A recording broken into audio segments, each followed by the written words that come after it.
Already here with Ace Hood. As you can see, he's already at the bar because he got some Ciroc. But I got to say, we just seen Ace Hood. Real genuine dude. I salute you. I salute you. Like, just your humble ass. I appreciate that. We need artists like you. That's it. At the bar. Yeah, at the bar radio. You already know this the king of Philly, man. At the bar radio, man. You already right. Where to get lit at? You on your own. Just no white with that chit chat. I'm on the road, cause this that planet, this that get back. It's a different day, no, it's same story, nigga. I've been winning, retire like I'm Robert Horry, nigga. They just thought they knew me, but I'm here to make my story bigger. Keep that Laker 40 with me, always know I had that clipper. She act Gilligan on my boat, bet I'm gon' skip her. If they start getting out of line, I bet I'm gon' get them. Pack a bag and book a flight, so they know I'm always trippin'. I've been Scotty with the right, so they always know I'm pimpin'. Well, I always say I got haters, cause they just know I'm living. Word to my Brody came on, they just know I got a vision. The stove gotta stay on, so no product missing. Government want us to stay home, go broke for politicians. Had to carry that weight, never dealt with the opposition. My homie tryna beat the case when he had no pot to piss. I'm tryna cop a bird, but he caught up with all them pigeons. And I can never chase when ain't no love when you got them riches. I'm on the loan, I been asking where your bitch at. She on the phone, tryna figure out where to get lit at. You on your own, just no white with that chit chat. I'm on the road, cause this that planet, this that get back. I'm on the loan, I been asking where your bitch at. She on the phone, tryna figure out where to get lit at. You on your own, just no white with that chit chat. I'm on the road, cause this that planet, this that get back. Yeah. Alright. Hey, Tuna, you made this? I'm on the loan, I been asking where your bitch at. She on the phone, tryna figure out where to get lit at. You on your own, just no white with that chit chat. I'm on the road, cause this that planet, this that get back. I'm on the loan, I been asking where your bitch at. She on the phone, tryna figure out where to get lit at. You on your own, just no white with that chit chat. I'm on the road, cause this that planet, this that get back. It's a different day, no, it's same story, nigga. I've been winning, retire like I'm Robert Horry, nigga. They just thought they knew me, but I'm here to make my story bigger. Keep that Laker 40 with me, always know I had that clipper. She act Gilligan on my boat, bet I'm gon' skip her. If they start getting out of line, I bet I'm gon' get them. Pack a bag and book a flight, so they know I'm always trippin'. I've been Scotty with the right, so they always know I'm pimpin'. Well, I always say I got haters, cause they just know I'm living. Word to my Brody came on, they just know I got a vision. The stove gotta stay on, so no product missing. Government want us to stay home, go broke for politicians. Had to carry that weight, never dealt with the opposition. My homie tryna beat the case when he had no pot to piss. I'm tryna cop a bird, but he caught up with all them pigeons. And I can never chase when ain't no love when you got them riches. I'm on the loan, I been asking where your bitch at. She on the phone, tryna figure out where to get lit at. You on your own, just no white with that chit chat. I'm on the road, cause this that planet, this that get back. I'm on the loan, I been asking where your bitch at. She on the phone, tryna figure out where to get lit at. You on your own, just no white with that chit chat. I'm on the road, cause this that planet, this that get back.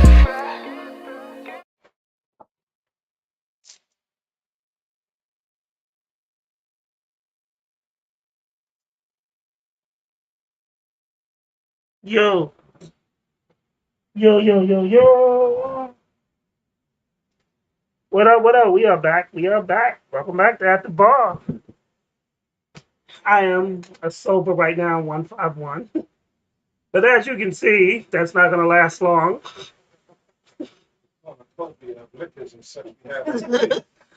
I've bet you always wanted to use that word, Right, dog. so- I did, man. I had to pull it out, man. A cornucopia of fine liquors and fruits and such. I bet you always wanted to use that word, CP3. Cornucopia and plethora are two of my favorite words. I bet they are. Getting into a conversation, man, and enhances the soul. But we're back at the bar. So let me give people some insight. The reason why we didn't have at the bar last week, was it last week? Yeah. It was last year. My grandmother passed away. So, I needed some mental space, and I just needed to take some time. So we didn't do the show. But my grandmother was 89, and she was very wonderful. So, we were blessed to have her for 89 years on this earth. And now she can go be my grandfather. So that's a blessing in itself. But now we're back, and some of us went on a trip.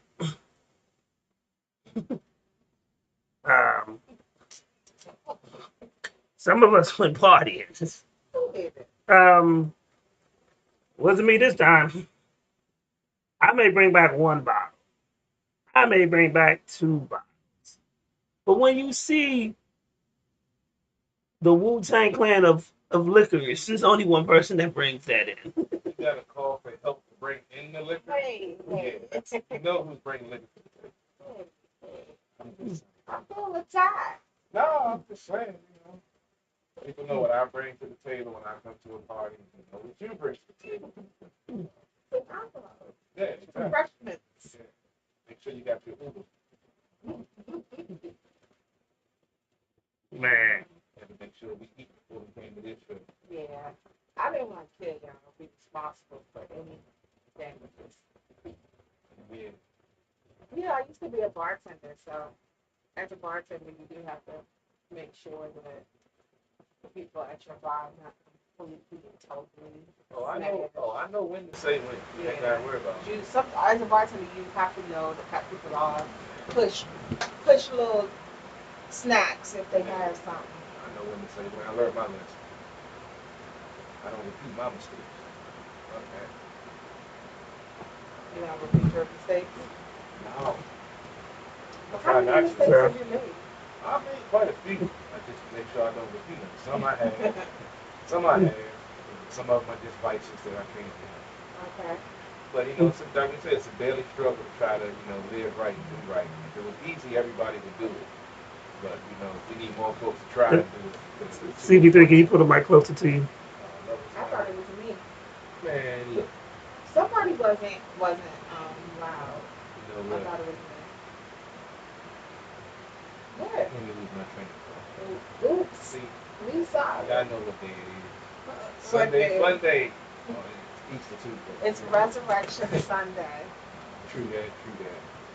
Normally the grill would be fired up, but I took the day off because I got folks want to copy and do what we do. So I figured I'd let them have their day today, and then when I get back to it, it's all good. But yeah, it's been an interesting week. A lot of different things going on. Indeed. Especially sports world, entertainment news. Tell us something. Oh, well, we talked last week about the passing of Dwayne Haskins. Still no clear understanding of that situation. I'm still, waiting to get the official word. There's been a lot of speculation and rumors. I'm not going to get into that stuff. But what we do know is he was hit by a vehicle. Yeah, possibly a dump truck. Yeah. So I don't know. I'm waiting to get the story about that. Then you have this whole stuff with the Washington Commanders and supposedly now holding back revenue from the collective bargaining agreement, and they're trying to say this is what's going to finally get Daniel Snyder out. It's a lot of Let stuff me going on with that. clear my throat. You think you're about to get in the water? What you doing? Because I'm tired of hearing this and these fans hoping and tweeting and praying that Daniel Snyder will lose control of the team and the league will make him give up the organization. Let me shine the light on you to what's really behind the scenes. Okay, Salah. If they do decide to vote him out for whatever reason, you guys know what type of person Daniel Snyder is. He's going to investigate all 31 of the other owners Yep. and find the dirt on them and then present it in a public forum and And get make them it- thrown yeah. out. Yeah. So, if you recall, going back to the political spin on this side, when Northam got caught with the picture with blackface and everybody thought they were going to remove him from office, why do you think that thing got squashed? Because he could probably go in everybody's back closet and find a picture of them doing the same damn thing in their past. So they swept it under the carpet. No matter what he does or what they allege, and I'm not going to get on into the Jeff Bezos, so it's got to be a whole 30-minute show myself. He's not going anywhere. He's not as bad as you guys think he are, and think he is, or think he was, or think he's going to be. He was terrible when Yes. he came in. He's learned a But little bit. I got something. I done said it before, and I'm gonna say it again. I actually had to break it down to someone at work. This was never a storied franchise that he supposedly ruined. He is not the worst owner of this team. And if you've been watching the Lakers series on HBO, when Jack Kent Cook was an owner, part owner of that organization when they were winning, and remember when I told you a few weeks ago that Jack Kent Cook was a racist son of a bitch? And the only reason why things were, copacetic was Joe Gibbs was the middleman between him and the black players. Now, I got folks talking about, I never knew. No, you never listened. That's what makes me a true sports media journalist / personality, because I know shit you don't know. Here we go. That's why I'm here. Oh my God. So, all of the Snyder hate, I get it. The 30 years of frustration, I get it. It's like you chasing a piece of pussy and you're trying to bust that nut and you keep teasing and you got blue balls. I get it. You want to bust that nut. I understand. But you gotta take the time to see what's right in front of you. Things are changing. The past is in the past. Nothing you can do about it. You keep whining and crying and whatever. But please don't. I'm tired of hearing it. And then tune in tomorrow night for Sports Animal Podcast. Starting at 9 o'clock. We'll be talking Capitals. They'll have a live game against Colorado. They played last night. Punished Montreal 8-4 after coming off a bad loss to Toronto 7-3. We're going to talk about that. They actually, in the last 4 games, they scored 34 goals. Only issue is they're giving up averaging almost 4 goals given up. So they have to tighten up on their defense. The offense is clicking, and it's only 8 more games in the regular season. They're currently in the number 8 position. Number 2 is their magic number. If they beat Colorado, then they'll clinch their playoff spot. It's pretty much foregone conclusion, but there's still room for them to move up because they're only, I think, 4 points behind Pittsburgh for the number 3 spot in the division, and they're right behind Boston for the number 1 spot in the wild card.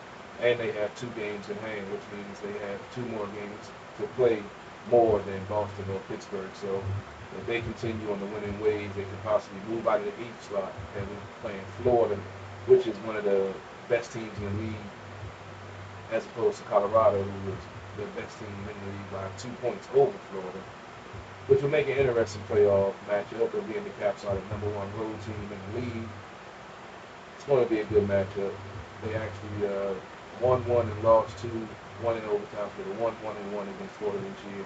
2 losses will both come from behind. Florida is one of the best come from behind teams in the league. So I'm ready for hockey, man. And we got Nats. They just had a He lost today. Yeah, That's heartbreaking. I figured that would be it. They will win at least 3 out of 4 against lowly Pittsburgh, but it looks like we are a lowly team right now because our bullpen isn't able to hold the lead. They had a 3-0 lead going into the 6th, and it all fell apart. Corbin had a decent start, but coach left him in there a little bit too long, took him out the bases loaded, 1 out, and the reliever couldn't put a Band-Aid on it. It was 3-2 after they had the bases loaded, and then after that, Pittsburgh took over on a wild pitch, tied the game, and then they got the momentum and was able to win the series and win the game. We'll break that down. They actually won 2 out of 3 against the world champions. 2 highly offensive games, and the clinching game was a 3-1 victory by the Nats. But we'll break all of that down tomorrow. Robbie's out of town, so they just be me and Hannah breaking down the Caps. I think I have Brian and Tim talking baseball. And if they want to stick around and talk some basketball, they'll do that. If not, I'll put some music videos and get the hell off the air because basketball is not what I really care about. Well, we're in a vital But in the part of the playoffs, season. yeah. I mean, I kind of like I like Steph Curry, so I watch Golden State every now and then. What? You like Steph Curry? I just love his game because I used to watch his dad, and his dad was lethal from three, and he's even where this man just takes 2 steps across half court, shoots it, turns around, and when he halfway on the other side of the court, then it's like he knows it's going in, man. It's crazy. But I do stomach watching basketball. Oh, and also, I forgot to mention the USFL started. Yes. I actually watched the game before I came over here. So what did you think? It was pretty much like NFL football. But it was some things. Yeah, they had some. I like the helmet cam on the running back, where you can see the point of view from the running back actually, running the ball. And people mic'd up like Yeah, that's everybody. But we saw what happened with the XFL when they did that. No, they didn't have a 5-second delay, so they weren't able to beep out a lot of the stuff that the players were saying, and there were children watching, and that was kind of a big issue. So there was some things in the game I was watching. Who was it? Houston versus Michigan. It was a real good game with the guy, defensive player. He used to be an MMA guy, an MMA fighter. Yeah. He was Renfro or something for Houston. This dude single-handedly won the game. He got the first play of the game on defense. He gets a 5-yard for loss on the running back, blows him up in the backfield. Yeah, he's a monster. Yeah, the next thing you know, I see scoops up a fumble and runs 90 yards for a touchdown. Then later on in the game, when it's a little bit closer, that joint laying the wood like he about to he in there on something. Like he was that the last Boy Scout was at the beginning of that. And it's like he's the heartbeat of this team. I was like, nah, that's a little bit more than heartbeat. It might be a little poke in that blood. Nah, I ain't gonna take that away from him. But he was playing some solid defense. He was filling the gap. He was aggressive. When you say it's MMA, like that's a whole different mindset. Yeah, he has. So he has that mindset. He has that on do the or die. Yeah. He was sacrificing his body out. I know he might be in the cold tub right now, probably. But maybe I think not. That might not be as strenuous. He might be out there chopping wood or some shit. Right. Get ready for the next week's game. He's one of those, smack your head, screaming. Every time he made a play, his other players didn't even get close to him. They was afraid they was gonna get hit because he was throwing his arms around and screaming and shit like, man, they gonna put me on injured reserve. He was living life, okay? Yeah, for his first game, Houston defense is a monster. That's the way I would love to see Washington's defense play. I might gotta send a tweet out to Del Rio to go watch some of the Houston games and watch what's going on there. Yeah, they was some monsters. So I'm gonna definitely check out the USFL. Make sure you tune in. I still coordinate with Duchesne, but it's looking hopefully probably be Thursday coming up. We'll have our pre-draft and free agency special for the Commanders draft coming up on the 29th on a Thursday night starting. And to the party? I was thinking about it. I saw it at 6 o'clock on Thursday. Yeah, I'm not coming that. Yes, I get off. I go to get off. On a Saturday, I would go every year, and then a lot of times it used to be free. Now it's like $5. Yeah, it's $5. See, when I used to live right behind the stadium, I didn't care because I could just walk down there. But now where I'm at now, I have to get off. I'm supposed to get off at 4 o'clock that day, but if I have a late deal or I'm tired, then I got to come home, change, then drive and fight the traffic to get over there. Yeah, I wanted to go, but I don't think not at that time. Nobody wants to go over there at that time of day unless you really have to. The only way I might do it is I jump on the metro. Walk from the metro and walk back to get on the franchise. Yeah. But I want to go, but like you said, when the weekend is better, even though it's normally Saturday. I don't know. But when it's Saturday, I felt like it was very family oriented. Yeah, I mean, how this is going to be. Whenever I went, I always had fun. And I just, when I was, covering the team and going live from down there, got a couple of, interviews with a couple of people. But I'm just anxious for the season to start because I'm just tired of these whiny ass fans with nothing else to talk about but the negative stuff. I got called a homer again yesterday because I'm just trying to point out the positives of what's going on. And I'm like, why does that make me a homer? I just choose to have an optimistic outlook on the team as opposed to all the negative bullshit that's being put out there. So how does that make me a homer? Because I'm tired of hearing y'all regurgitate the same bullshit. You mad because people call you names. Nah, man, because they're so used to the bullshit reality of DC sports You media know Will Smith. that they're so diluted that when somebody tells them the truth, they say I'm a homer. Like, no, it isn't always bad. It isn't always. What the fuck is a homer? Say what? Homer. Home, like somebody that's always that's love the team and they can never do no wrong, and you agree with everything that they do. Which I'm on the record of hell no, I don't agree with everything they do. But I'm not going to be the rain on your parade guy every damn week, day in day out. That shit gets old. Like, man, either stop rooting for the team, stop covering, or go get some pussy or something. This area we're a bunch of critics. Like, for real. Like, I feel like it's not just sports, even like in music. We don't support the artists that come out of this area. We don't. That's everything. But no. No. It's really bad here though. When you can't, because I can speak for music wise, it's terrible here. Sports media wise, it's horrible. I know. That's what I'm saying. That's it's all the way around.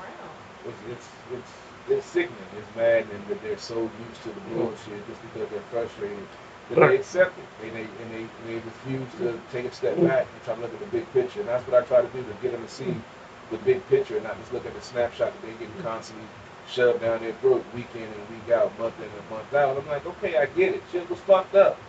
I get it. We know that. So why do y'all get upset when another story comes out? We know it was a fucked up culture around there. We can tell by what was on the field and what was going on off the field. So why do you get shocked and upset every time something is like, oh, woe is me, they're talking bad about my team again? What? Motherfucker, leave! Shit! You know shit was fucked up. That's like if you know the baby got a motherfucking stomach flu, you know she gonna have a shitty diaper. You ain't gonna throw the baby away. You gonna keep changing that shitty diaper. No, I might throw it. I mean, I'm trying to make it get to their brain because most of them got baby shit in between their ears. Wow. It's crazy. I've been off the air for 2 weeks, man. You know how it is. Oh. Gotta be real with them, dog. Oh Lord, Lady Internet. Well, before I go on to what I was doing,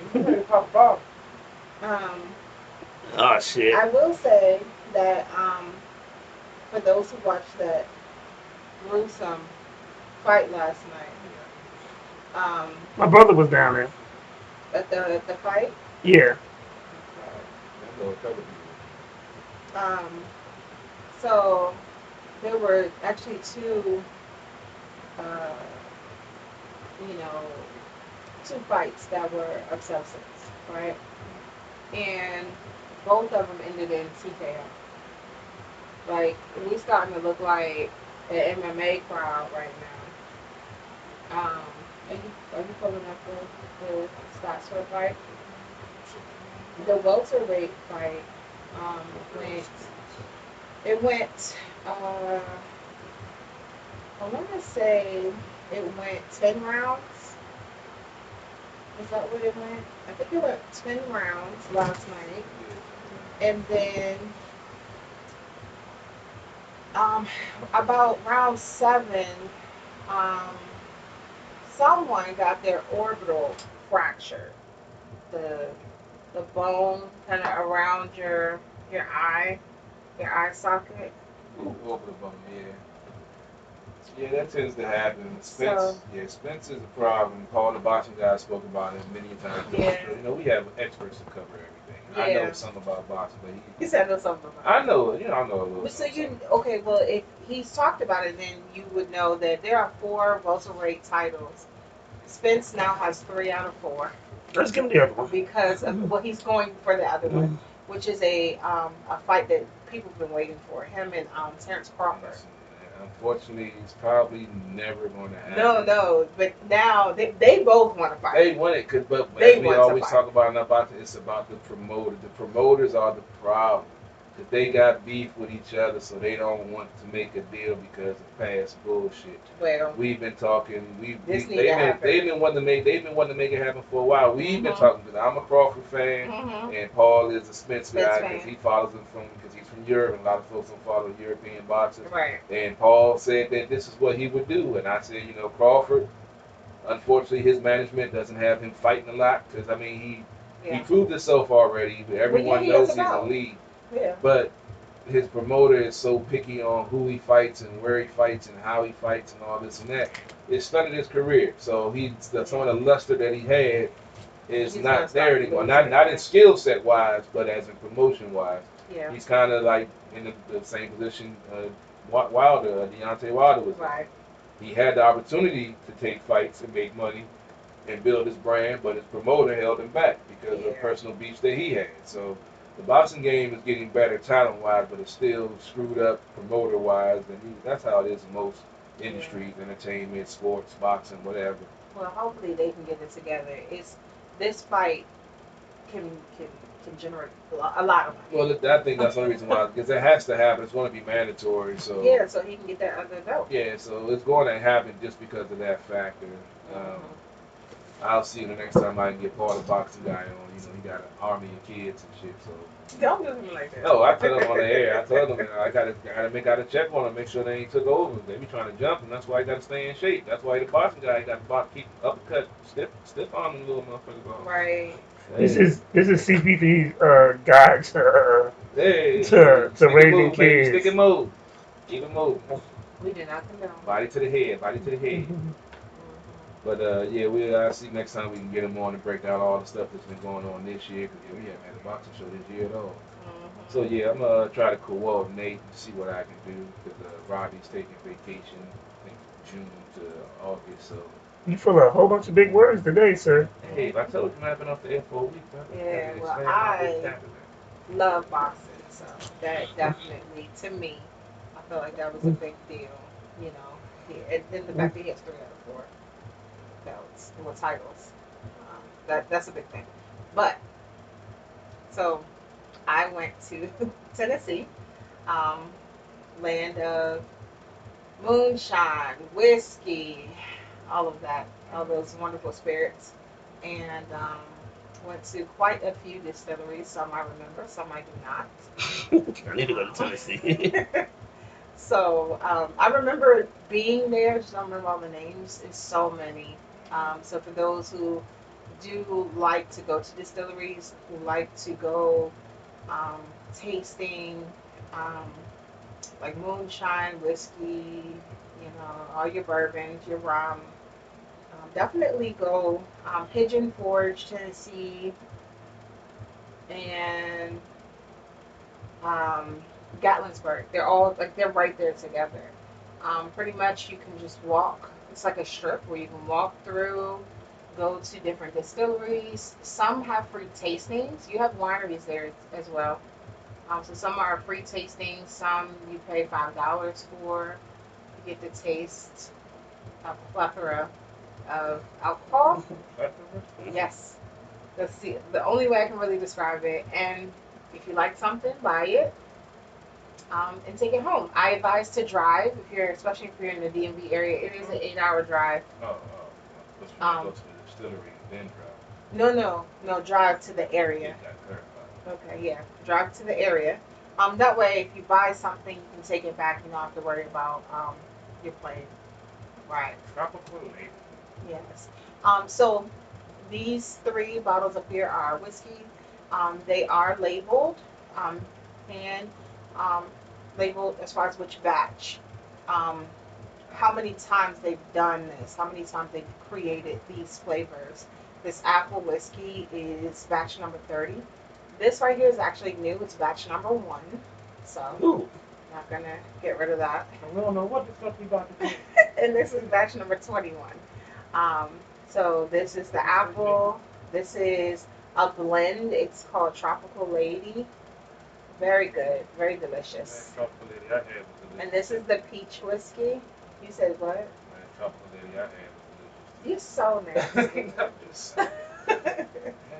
And all 3 of these actually came from King's Distillery, a family-owned distillery.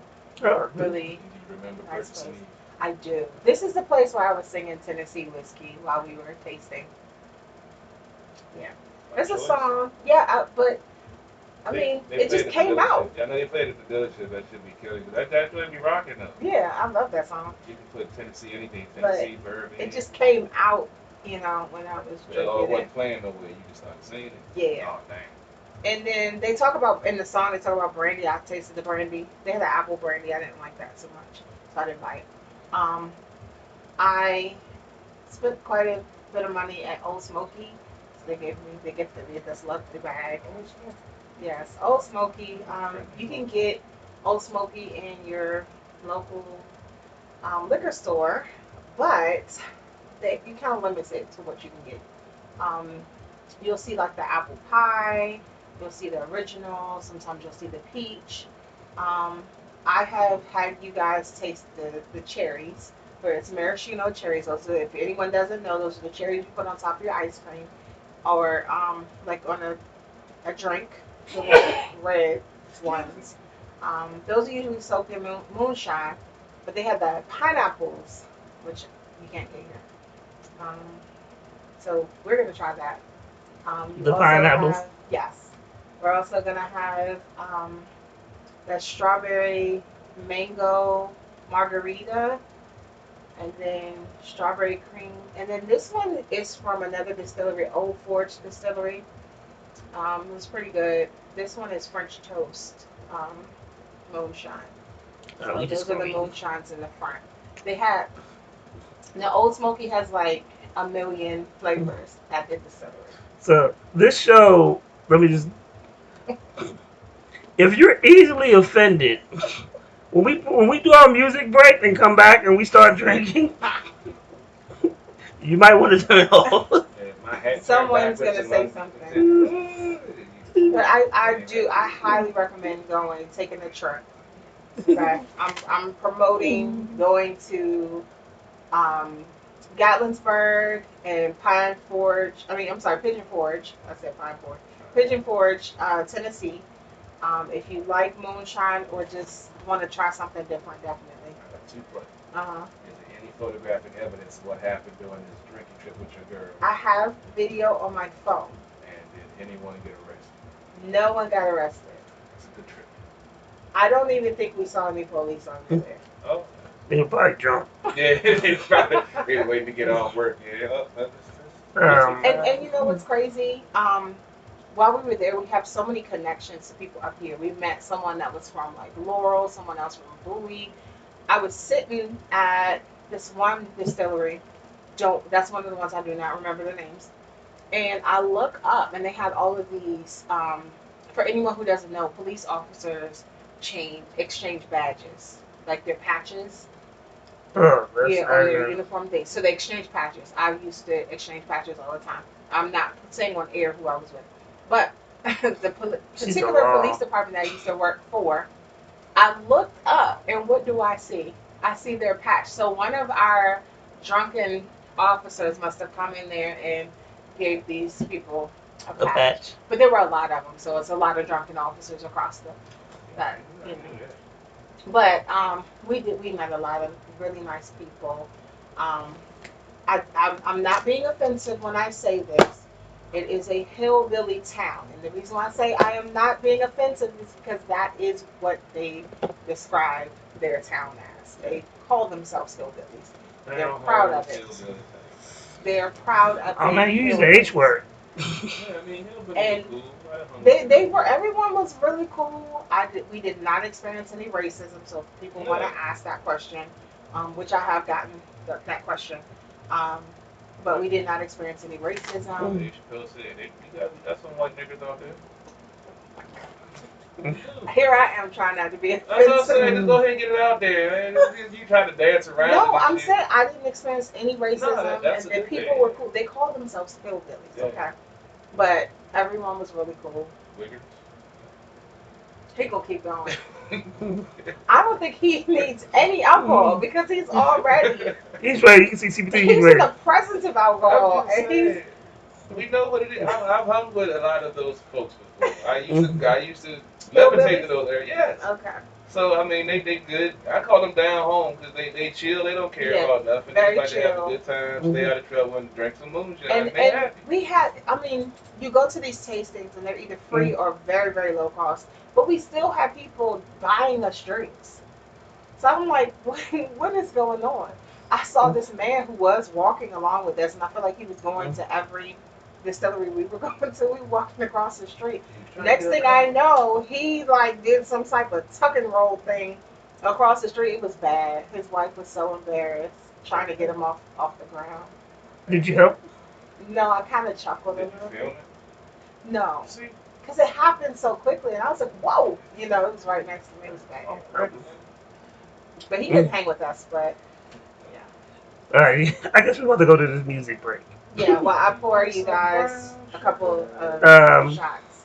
We're not going to do it on air. We should, because I want to see your expressions, but we're not.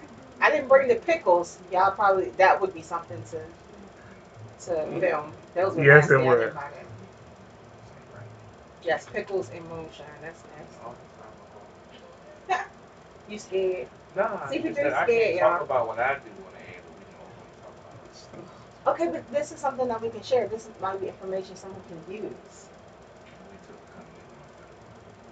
Well, CP3, Coming. your day should be coming up. Man, I know it's the House of Representatives, but you know how that fucking Senate is. Okay, but You want 420 to be a legal holiday. yes, he does. But he wants it passed federally first, and then. Because I never thought I would see the day that it passed.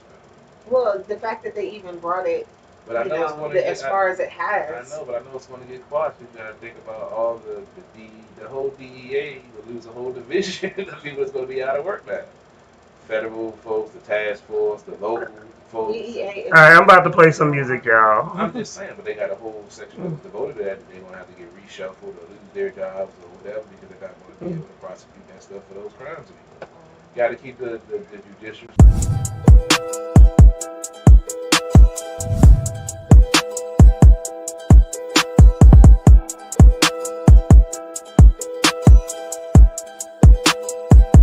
A nigga was fucking on me, he was in love. Don't let that little nigga lie to you. Ain't finna pressure a nigga to get out his feelings. Nah, that's what his mama do. Ain't finna beef with no little bitty bitch, she get beat.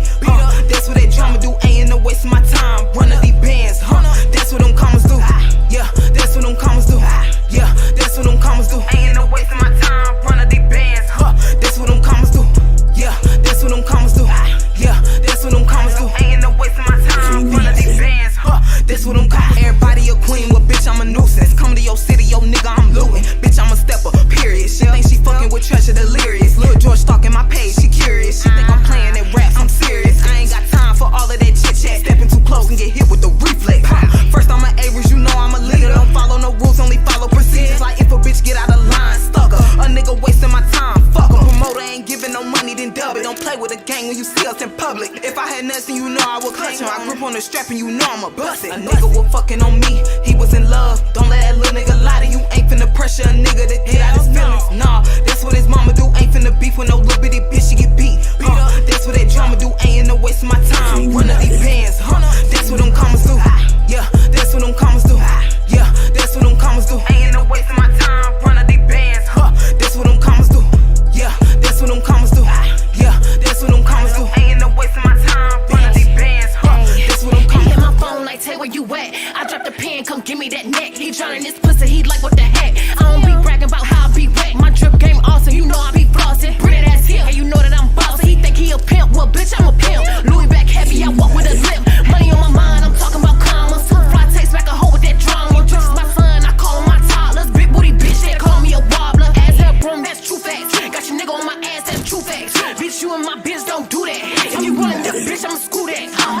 A nigga was fucking on me, he was in love. Don't let that little nigga lie to you. Ain't finna pressure a nigga to get out his feelings. Nah, that's what his mama do. Ain't finna beef with no little bitty bitch, she get beat. That's what that drama do. Ain't no wasting my time. Run of these bands, that's what them commas do. Yeah, that's what them commas do. Yeah, that's what them commas do. Ain't no wasting my time. Run of these bands, that's what them commas do. Yeah, that's what them commas do. Yeah, that's what them commas do. Ain't no wasting my time. Run of these bands, that's what them commas do. Yeah.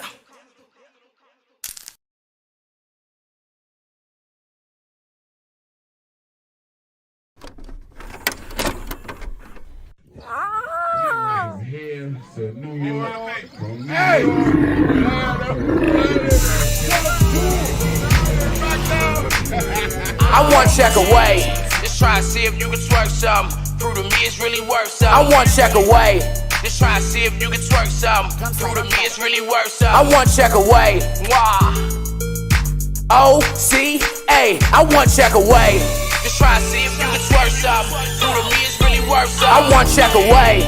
That booty clapping when she twerk something. Prove to me it's really worth something. I want check away. Just try and see if you can twerk something. Prove to me it's really worth something. So all I wear is OCA. O-C-A, I want check away. That Molly come in different colors, get it pretty tan. My money stacked in different colors in the rubber bands. Got the connection with the plugs, baby, I'm the man. Just trying to turn this 50K into 100 grand. Open my shop around the clock just like I'm Dapper Dan. Just trying to test them 100 bricks that came from cool again. From Mexico to California, shit know who I am. And what you say over the phone, get a nigga jammed. Never trust none of these niggas, even watch a man try to finesse me, even though I always had a plan. Since I'm the oldest, gotta be the one to feed the fam. I took the oath to never be the one to take a stand. My cars ain't rented, my credit 800. The houses paid for with some old show money. See, my cars ain't rented, my credit 800. The houses paid for with that old show money. I want check away. Just try and see if you can twerk something. Prove to me it's really worth something. I want check away. That booty clapping when she twerk something. Prove to me it's really worth something. I want check away. Just try and see if you can twerk something. Prove to me it's really worth something. So all I wear is OCA. O-C-A, I want check away. Damn, who you gon' shoot? Got the gas on lock, plus I still sell boot. I like my buffalo salad with the croutons. I hit that pussy better with my shoes on. Girlfriendly kinda thick, but that still ain't you. To be honest, pussy looking like it's saggy and loose. Appreciate a nigga honesty with telling the truth. Blue great gas, so the strain came midnight blue. Little thick, pretty bitch, she a CNA. Got all my luggage with the pounds through the TSA. And since I can't pronounce her name, I just call her Bay. When I take Bay on Shopping Street, you shop with OCA. Pack touchdown, selling nothing less than 28. Fuck a safe, a nigga really tryna break the bank. Never been the one that give a fuck about what a nigga think. Cause I still judge. I want check away. Just try and see if you can twerk something. Prove to me it's really worth something. I want check away. That booty clapping when she twerk something. Prove to me it's really worth something. I want check away. Just try and see if you can twerk something. Prove to me it's really worth something. So all I wear is OCA. O-C-A, I want check away. How you feel about that incident earlier? Hey, these guys' hands shouldn't be so wet. Run, young. That boy P, so he crazy. No.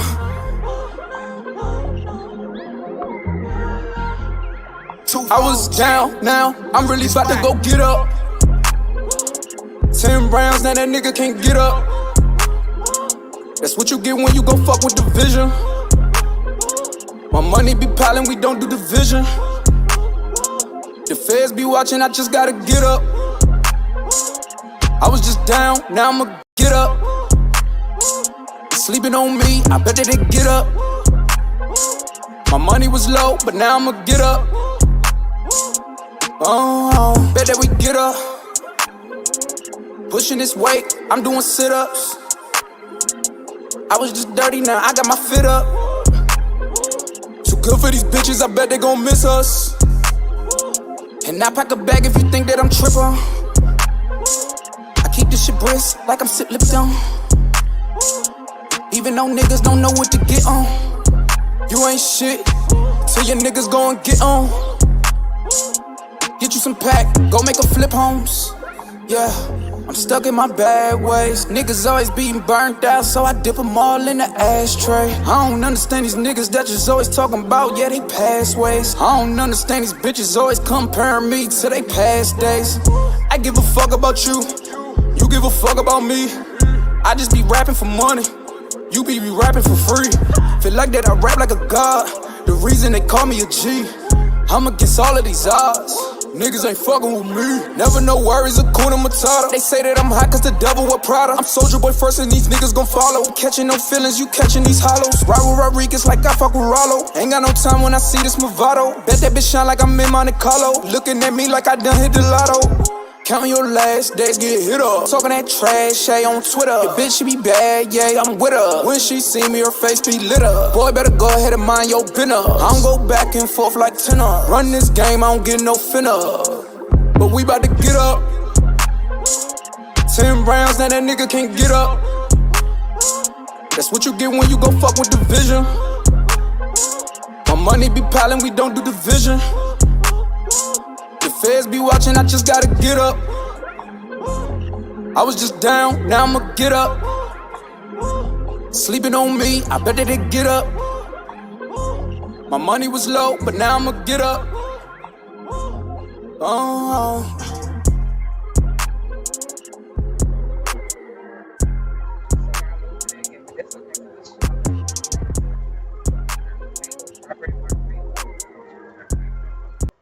Hey. So I'm going in the same spot anyway. Yo, if this show goes off the rail, blame Lady Antoinette. I mean, I'll take it. Today, for once, I'll take it.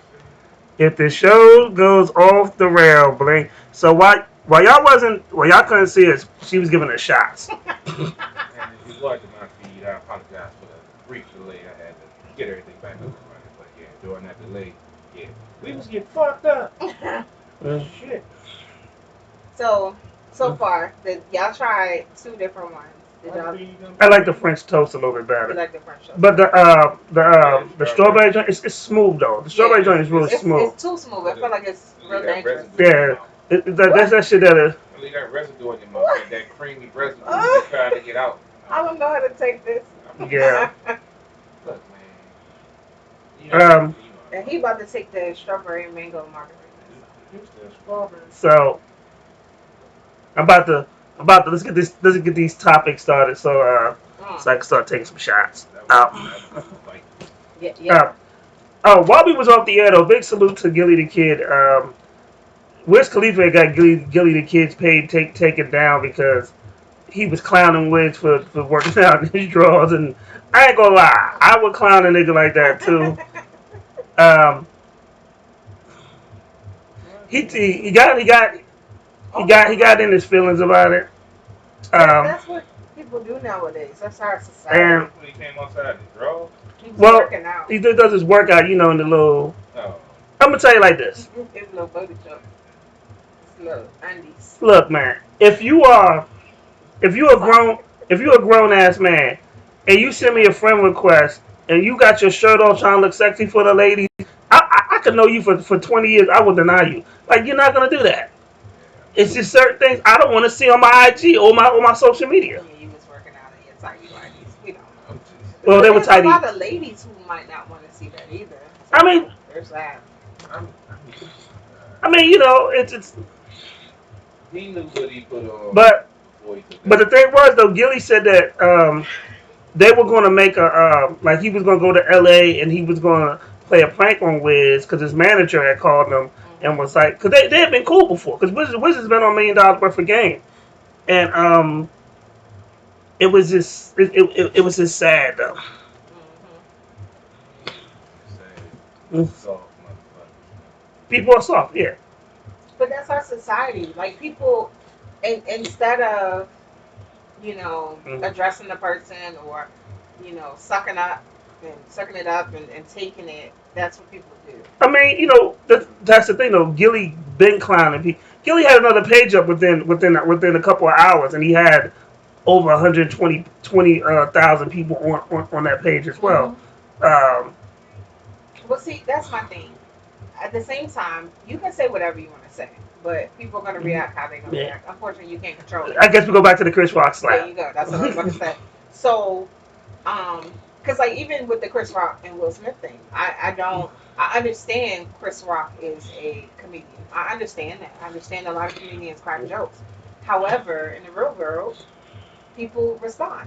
A lot of comedians talk about how they'll get on stage and do a show and they, cracking jokes on somebody in the front row, and then that person really truly wants to see them. Yeah. Afterwards. So, or even during, So with that said, it's like when you crack jokes at people, they're gonna react. It's just that. I mean, he went to IG and he got the man's account taken down. But that's that part. I feel like that's, in my opinion, that's like when you're a kid and you go tattletale the teacher. You're gonna go tell the teacher. I feel like that's what happened. But but that's how Gilly makes his money, off his IG posting and being an influencer. Right.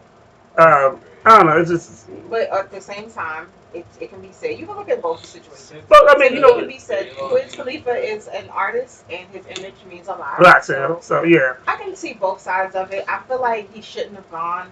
But I think they asked for them to. I mean, Wiz is from Pittsburgh, Gilly's from Philly. They smoked together. They've been on the pod. I don't know how deep their personal relationship is, but it could have been probably squashed with a phone call. Yeah, you're right. It could have been, and I feel like that. I just feel like that was a childish way of handling it by going to IG and take his page down. Yeah, that's crazy. But you know what else is crazy? You know what else is crazy? What? And after this, I'm about to take another shot. Benzino. Oh yes, Lord bless him. So bless him hard. So 50 Cent has been clowning Benzino. Benzino has been outed by his girlfriend. I'm not gonna say girlfriend. That's what. I'm just gonna say by a transsexual woman that says she's his girlfriend. Am I right? No, transgender woman. I'm sorry, not sexual. Yeah, transgender woman has said she's his girlfriend. And you're laughing. Because I heard his response. Yeah, his response. You want to say it? You want to say it? So one, she has the proof because she has the conversations, and he admits to being attracted to her. I don't know if that's his girlfriend, but that's what she said. But he admitted because basically his baby mama had accused him of that. Before. And they had said they were just friends, but now she's saying something else. She's saying she doesn't want to be kept in the dark. Dark. And that they should be public with their relationship. Stop laughing. And his response was, people gonna look at me crazy. But people were already looking at you crazy because we've heard these claims before with this particular person. So people were already looking at him crazy. So he didn't want to come out in the open because of appearances. And I'm like, if that's your truth, then that's your truth. Say it. I mean, she may not have one anymore. We don't know. But we do know that the person making these claims. Now, I mean, Benzino, let's just make some very questionable choices. Not even just talk, I mean, just in general. I don't know no one who's I don't know no one who's ever bought a Made Man album when they had them five parade spreads in the store. I don't even know one except for probably maybe DJs to quote a Made Man song. But y'all know 50 having a field day. Of course, and because he did the same thing with Young Buck. Remember, Young Buck had the same situation. Yes, Young Buck was on camera, like video. Jamil said, Cool Intention said, it's not like this is going to kill Benzino's rap career. Right, because we already... Because it's already been dead. Be told, when he wanted to revive his career, and then he went on reality TV, and that made it worse. Like, we saw him for who he was. Oh, man. When he made that song, the only song that was ever worse than the Jocelyn song is the song that he made to diss Jocelyn. She wanted to be like an animal. It was terrible. It was terrible. No, nobody wanted the whole thing. No, we know it exists, but that's it. And I mean, that's his heart. That's all I can say. Cause also too, Jamil just pointed out too. There's been other people that's been outed out by their undercover relationships. Yes, the wrestler Matt Riddle from RK Bro. Dwight Howard. Dwight Howard's been out. That's the other person. Riddle for real? Yes, a lot of people have, and my thing Dwight is, Howard, that's not a shot. well, no, Dwight Howard, like, it was really bad because he was out. That's why he played for the Wizards, and he was outed, but it just so happened he was like not playing because of his his back or something. That was his butt bone. Yeah, somebody heard it. He was outed. at the same time. So we've seen some of the things that Dwight Howard has done on the court. and it's like, ooh, and I love him, y'all. I just y'all need to understand. I love Dwight Howard. I was like, ooh, this is a bad So the phrase "grab him in a biscuit," so mean it on a basketball court. Okay. So my man, Cruel Intentions, Jamil is really going in. He said Benzino's the only person who's ever had a track by Timbaland and flopped. Yeah, Timbaland could usually make a banger. If anything, it's gonna be in the club. You know what I mean? Like I said, I've never listened to one of his songs, albums, tracks. Yeah. That's about it. Yeah, because Timbaland they get you. The White, I didn't know this. The White had his lover in a CD and he taped him apologizing. Mm-hmm. Yeah, like the White, that was a whole messy situation. Yeah, they well, Dwight got caught apologizing, like he was like, like on some Keith Sweat begging apology. Yeah, and then, like Benzino, right on the phone. But the worst one I think was Young Buck. Like he was on video, like running around this person's apartment, like. And Young Buck had paid him. Yeah, well, like they were like arguing, having like a little disagreement together. Plus, I believe she taped Young Buck when he was like, "Yo, look, man, this retracted statement." Right, but that was audio. Yeah. Yeah, but I'm saying like we got him on video. So it was It was bad. They had a little lovers spat. So, but I mean, my thing is, at the end of the day, live in your truth. So. Honestly, if you live in your truth, we're not gonna really talk about you. But that's true. But Benzino also he clowned his daughter, Coi Ray.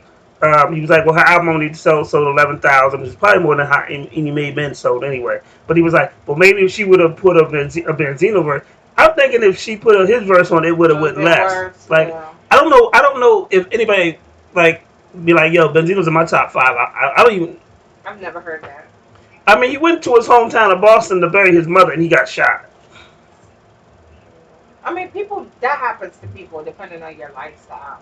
Yeah, that means he's really in the streets, and then he was big. He's not in these hip hop streets, though. Yeah. You see what I'm saying? Like, being in the streets don't mean that you good, as far as an artist is concerned, because we don't like you as an artist. Nah, but he was. I mean, when. Actually, I'm a big girl. There's nothing about him I really like. Once he did reality TV, so he really got. I mean, I was just mad at the 5-pay ads in the source. That's just maybe that was. I'm like, yo, this is not gonna make me buy a Made Man album. Like, honestly. Yeah, but it was funny to me, honestly. It was funny. You said no, that's not funny. I have no opinion. I know nothing about the dude. Well, I mean, okay, so while we talking about these people from that era, y'all heard about Mano? He said something about his fantasies to be a slave and have sex with a white slave master. He sleeps with white women. Mm-hmm. He pretends this to sounds be like some a CP3 slave, and they are like the slave owner. He wants them to whip him. That is the weirdest thing I've ever heard in my life. I mean, Jerry Spears did a comedy set about that, like, interracial couples. Like, right, but that's a comedy segment. Yeah, I mean, hey, that's what gets you off, man. Do what you do, man. I mean, I guess I feel like... We knew you would condone this, CP3. Yeah, I'm just saying, when you love him a good white woman. Yeah, I do. And, yeah, we know. But have you ever done that or desired to do that? No, that's not my thing. I have a whole different mindset of when I'm is it like you're the slave and you don't want to play Django Unchained? Ada Pappy.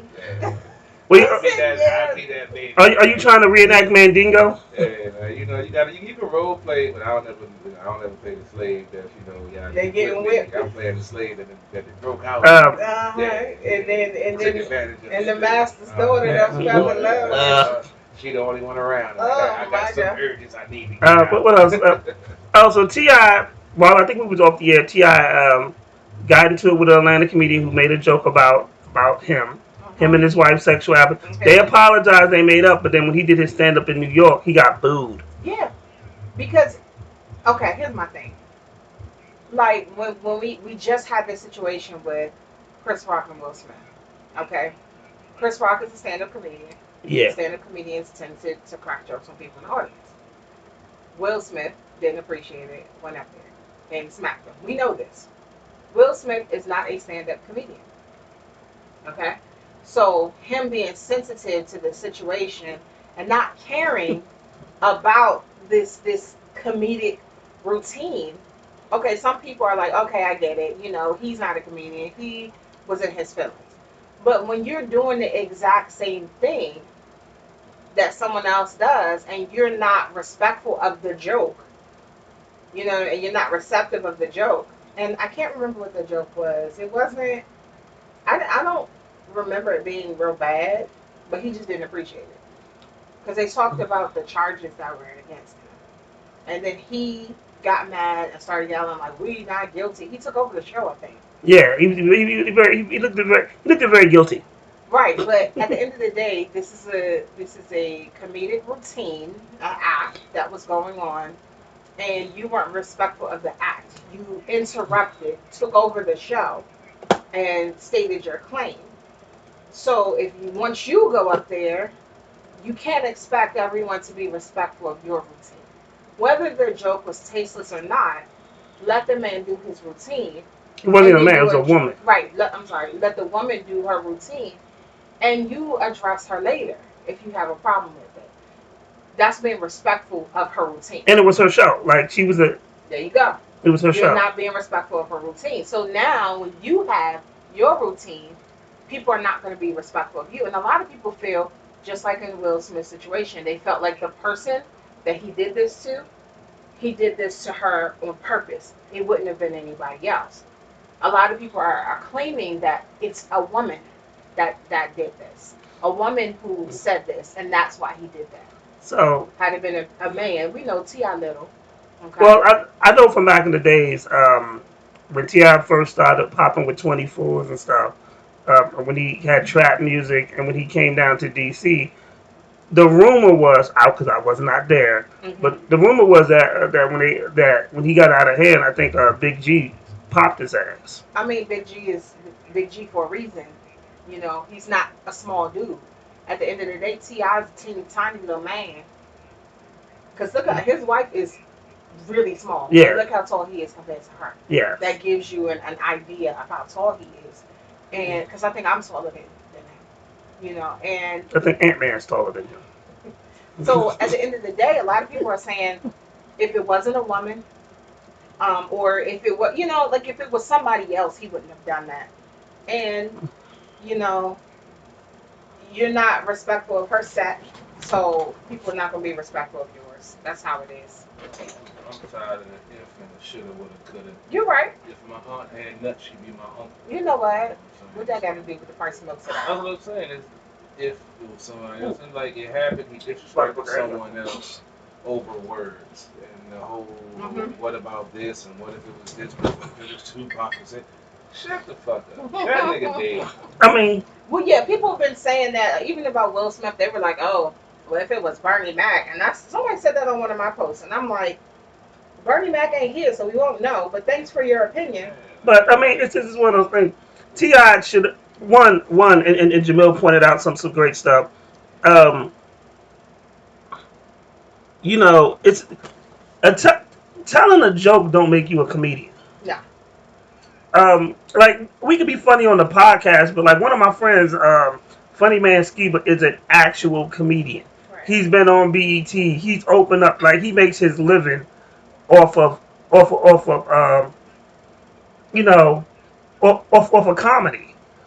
And that's a whole different ballgame. Like I can be funny in a room full of people, but that's his craft. Like we knew he was gonna be a comedian back in high school. But a lot of people didn't want T.I. to be up there anyway. Yeah. They didn't feel like he was actually funny anyway. So. You got money, you can do whatever the fuck you want. Well, you can try to do whatever you want. Yeah, I mean, but like Lil Wayne being a rock star, that's not always your thing. Like Jordan playing baseball. You know, that's not your thing. Well, that was a dream of his. It was a dream of his, but it don't mean you're going to be successful. That could have been a T.I.'s dream to be a stand-up comedian. Yeah, he's taking a shot because he has the ability to do it. If we had a chance to do what we really wanted to do, and not give a fuck about consequences and that you covered. Well, I do the same shit. I be on the air talking sports. Right. I smack the shit out of them 106 and 7 motherfuckers. Here we go. I'm just saying. See. Why? How You did we already- get here? I'm just saying. How did we get to you wanting to smack Because someone? I'll be able to do Are you whatever the hell I feeling the want. moonshine I was already? making a point. I'd be able to do whatever the hell I wanted because I had money and I wouldn't have to care about the consequences. So you gonna Will Smith too? Yeah. It So wasn't for a joke. before I get to this, because I got another crazy topic after this one. But before I get, CP3 sent me something that was crazy. Okay, what was that? It was an aunt. Oh yeah. It was an aunt that put her nephew's Her name nephew. for a lottery ticket, and they both won. Right. And then she had to split the money with him. Right. And then she got mad, and she's suing the lottery company and her nephew, I believe, because that's over. She actually won. she won. Yeah, she got like $650, and no, she got more than $650. She got her number went up, and he got like ended up getting like $350. Oh, well, Why did he? Because she bought the ticket, and I don't know what her whole argument is. In the video, you could see like her issue was it wasn't supposed to be half. Her nephew's name was on there for good luck, so they agreed to a portion, but they didn't agree to half. Well, she said that they agreed on the concession prize, that that's what they wanted. They would split that in half, but they didn't agree to split the prize if they won in half. Okay, The fact that she put his name on it, even if it was for luck or It's for half. whatever, I felt like he deserved half. That sounds like to me that seems like a contract. Like, Yeah, and how you gonna say we're gonna But she consider the didn't have concession that part? But how you gonna say we're gonna consider the concession part, but we ain't gonna consider like you don't know what you're gonna win. Yeah. But I mean, he still got $350. once she won, and then smiled for the the Smile for the recipient of cameras. check, and then when they gave them their individual checks, She was pissed. she was angry because the big check had the total amount No. with their names on it, but when they gave them their individual checks, that's when she like flipped out. And I told CP3, I was like, he should have gotten that. Like at the end of the day, you put him on there for good luck, and his good luck allowed you to win. So he should have gotten half. Yeah. I mean, But she won in court. She got the bulk of it, and I don't agree. I still take $350. I would. But he does. I don't think he cares because he's like 18. Yeah, I'd be straight. But I feel like that's so foul. but I don't know. She just seemed so foul to me at that. She seems so foul because first of all, immediately she said she was going to court. It wasn't no talking to your nephew about it. Think about it. She probably don't even want him there. First of all, her sister probably couldn't take care of him, and she got him. Well, you just put his because. name on there for But that's what I'm good saying. That's probably why after she saw the check, it sucked. Like, I don't even like this little motherfucker. He Hold got on, half my You money. know, damn. Before we go forward, I poured a shot and I put a pineapple in it, right? Yeah. We haven't gotten a chance to like really take that shot. I look at CP3's shot glass. There's nothing in front of it. There's nothing in it. Did you like the pineapple? Just finishing 29. I think CP3 is beating me in drinking at this point. Hey, you can't put us alcoholic. I told you, man. I only drink when I ain't had no liquor since the last show we did. So yeah.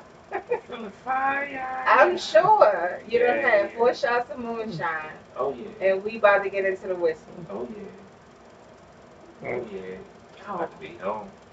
we gonna have to do that. I'm selling everything on the parking lot tomorrow. What? I'm selling all the cars tomorrow. You probably selling your body tomorrow. Right, that's when he said I'm selling everything. What you You mean? probably gonna find you a nice Doing little. that too. You gonna find you a nice little crazy lady on your way home. Trying to get me a new Invicta, baby. Oh, I got mine. Oh. One. See that you like this one? I got my new one. You ain't say, oh, it's alright. No, it's fly. Don't do that. It's real classic. Shout out to my man Black Sport Thomas Watson. Go see him if you need a new Invicta joint. Yeah, I sent one of my folks out there. They was talking about getting an Invicta. Yeah, but he's not at Pentagon. He's at Right. PG. Yeah, I remember. I told them. I said, yeah, wait till they go back to Pentagon. They probably got a better selection. But Thomas has caused an issue with us. We now need to go to Invicta Anonymous. Yeah, that was the world's most expensive. That I think easily. I keep saying that we spent a certain amount, but I keep thinking we probably dropped almost $2,000 when I think about it because we still went to have brunch. 2 brunches. Yeah. We did one in the beginning, then we went to We get the watches, definitely- then we we decided to do definitely another dropped. one after that. So yeah, I think that day, and it's been a while since we did one of those days. Thank God, because my baby child can't handle it right now. But yeah, I think we dropped about 2. I can't say that I haven't bought an Invicta watch since. But if Thomas, if everything keep going right for this month, I might be coming to see you next month. Everything looks. I'm trying to stay away. I need some I'm new trying. watches. And I think somebody might have stolen it one of my bricks I can't find. So, yeah. Don't look at me though. No, it wasn't you. Because I would have told you I stole it. No, it was. I'm not thinking I still ain't found it, but I don't know if it's stolen or not. I still got a couple of spots I gotta look that I might put it there. You know when you clean, see with me. Taylor took it. Shit. His dog took it, y'all. Nah. Did you just say you was going what? Oh Oh my God. That breaks the working with him. Shit. I'm about to put his ass to work. I need some puppies, man. What? You trying to pimp Taylor I'm out? to pimp his little ass out. He ain't had no pussy in a while. You do realize that this has gone from bad to worse. I'm just saying, man. This portion of the So, I mean, I'm talking about $1,200. Oh, I forgot about this. You know, Cuba Gooding Jr. pleaded guilty because, he was going around playing Mr. Grabass. Yes, For real? he did. Yes. Yeah. He played guilty. It was, damn, that was a while ago when he got He charged. just went to court. He was grabbing asses. He just went to court for He was like, show me the money! Something's wrong. They always crying in every movie. But the internet will never fail. They have been going in on him for years about the appearance of his wife, and I feel like that's so found. I mean, you wouldn't know who she is, and you would have to, But Cuba, poor thing. That's all I can say is poor thing. What fucked him up was that radio. After that, he just, I mean, once he got the Oscar, he was alright. You said what now? Never go full retard. And so, Floyd Mayweather's daughter Yaya pleaded guilty to stabbing NBA YoungBoy's baby mama. Bless you. This is what we doing now. We stabbing motherfuckers. Yes, she smacking motherfuckers for jokes now. Yes, that's what she did. I gotta start having my pistol again. This is crazy. Yeah, so it's getting crazy out here. It's getting crazy out here. Man. And also, I do want to say something. So this past week, we've been hearing a lot about Rihanna and ASAP. Yeah. So there were claims a fashion blogger tweeted that ASAP cheated on Rihanna, who is, we know she's a billionaire, right? She's pregnant, and they have had their relationship, really cute, by the way. But the fashion blogger tweeted that ASAP cheated on Rihanna with a shoe designer that actually works along with Fenty. Yeah. Okay. So we heard the rumors, and it's just been going and going, right? So the young lady, the shoe designer that was accused, kind of like went off, right? She went off about it because she felt like this could potentially ruin people's lives. Yeah. She gave Rihanna her props, let it be known that she did not have anything to do with ASAP. Like, she did not have any type of situation with him. The fashion blogger has since retracted their statement, issued an apology, and admitted that they got information from a source that may not have been credible, and just ran with it. Yeah. I'm just trying to get back on my baby mama, man. I ain't Listen. First of all, salute to ASAP Rocky for being the only dude to date Rihanna and do the right thing by knocking her ass up. Knocking that $1 billion up. Well, no, he's the only one, since she has officially been declared a billionaire, like, she's only been talking to him. I mean, he got her when she was a I mean, she truth says. be told, he's been after her for years. Yeah. Should have been ASAP CP3. But it just goes to show and remind people that when you're spreading something that you heard on the internet, fact check it. Don't just you Don't I heard mean something and I'm just gonna put it out there. And especially if you have a certain platform, because now you have a responsibility. We all know that Cardi just won her case suing someone for using their platform to just bash her. and that lady still hasn't taken it down. And Cardi has gone back to court to make sure she gets it taken down. And I mean, just because your name is your name, and when you ruin it, it goes a long way. And it just, even if you don't have a platform like that, still just, stop short. Just don't go and share stuff without fact checking it. Like, if somebody tells me something, even if it's like about CP3, somebody whisper in my ear, CP3 got 12 kids. I'd be like, yeah. I'll be like, right, it's probably true. But I'm not going to put it on my social media until I find out if he really got 12 You gotta check kids. the kid's feet. Or you can say, it's the way you do it. But when you put that stuff on there like it's fact, that's a problem. It is. That's true. She gone. Yeah, she gone, babe. She gone. She ASAP. She gone ASAP. And meanwhile, Rihanna and ASAP then went off to Barbados. And he met the family. Yeah, well, he's vacationed with the family before. Yeah. But she's always said that she wanted to raise her child in Barbados. Ooh. So with her towards the end of her pregnancy, it's not a surprise that they're going to Barbados anyway. Oh man. You said what now? You missed your flight. Poor thing. Can't you be happy for the young brother? Nah, fuck that man. He's a hater for real. I think they are so cute together. Nah, they're cool. I just, I do. I think they're so cute. And I was actually very upset when I heard those rumors. I was like, what? That doesn't make sense. And I've seen a lot of men. It was like, oh man, he fumbled. He gonna cheat on a billionaire with the help, which I was like, oh, that's so wrong. If anybody cheats on her, they need to be shot in the head in front of everybody, and it wouldn't even be a crime. Man. I understand. You're really vibing for this chick. I see. Love her, huh? His voice cracked. It's crack. That's your boo. That's your boo boo. You got the cheetah total package, man. CP3. Yeah.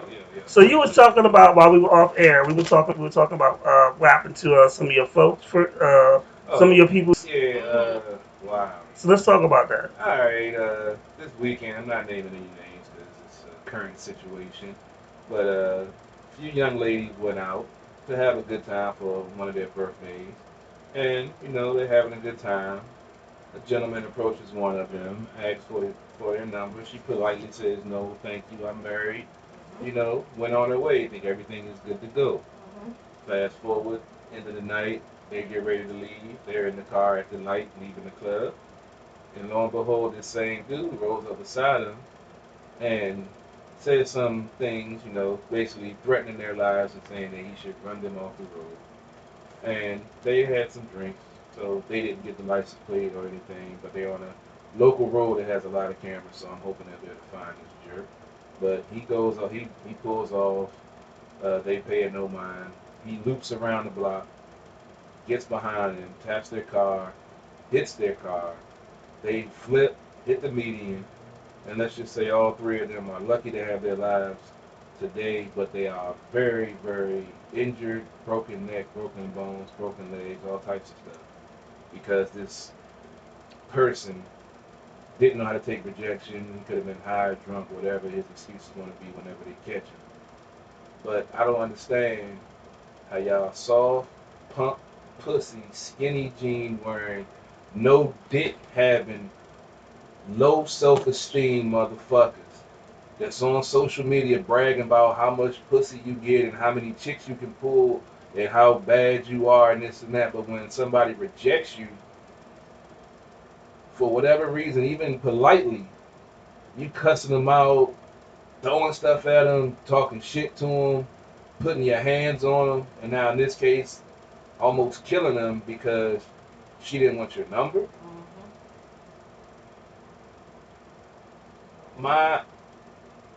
this hasn't happened to any of my folks before. I've heard of it happening.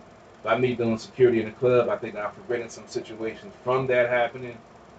But to actually have it happen to someone that's close to my family, I've known, one of these people that's in an accident for over 20 years. So the fact that because someone told them no, polite, I understand. I can't even say understand.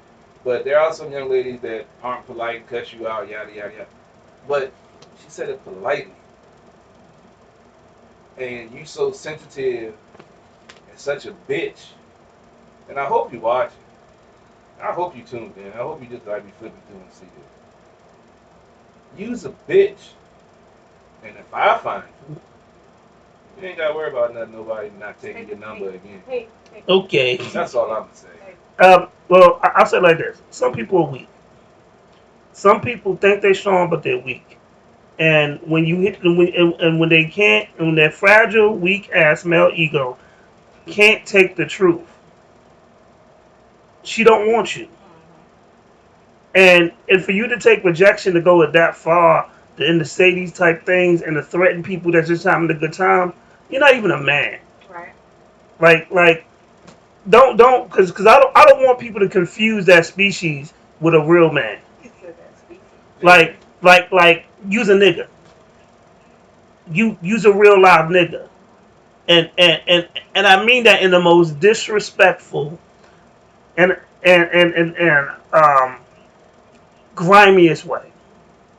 You to hurt people like that because you can't, because your ego is that fragile.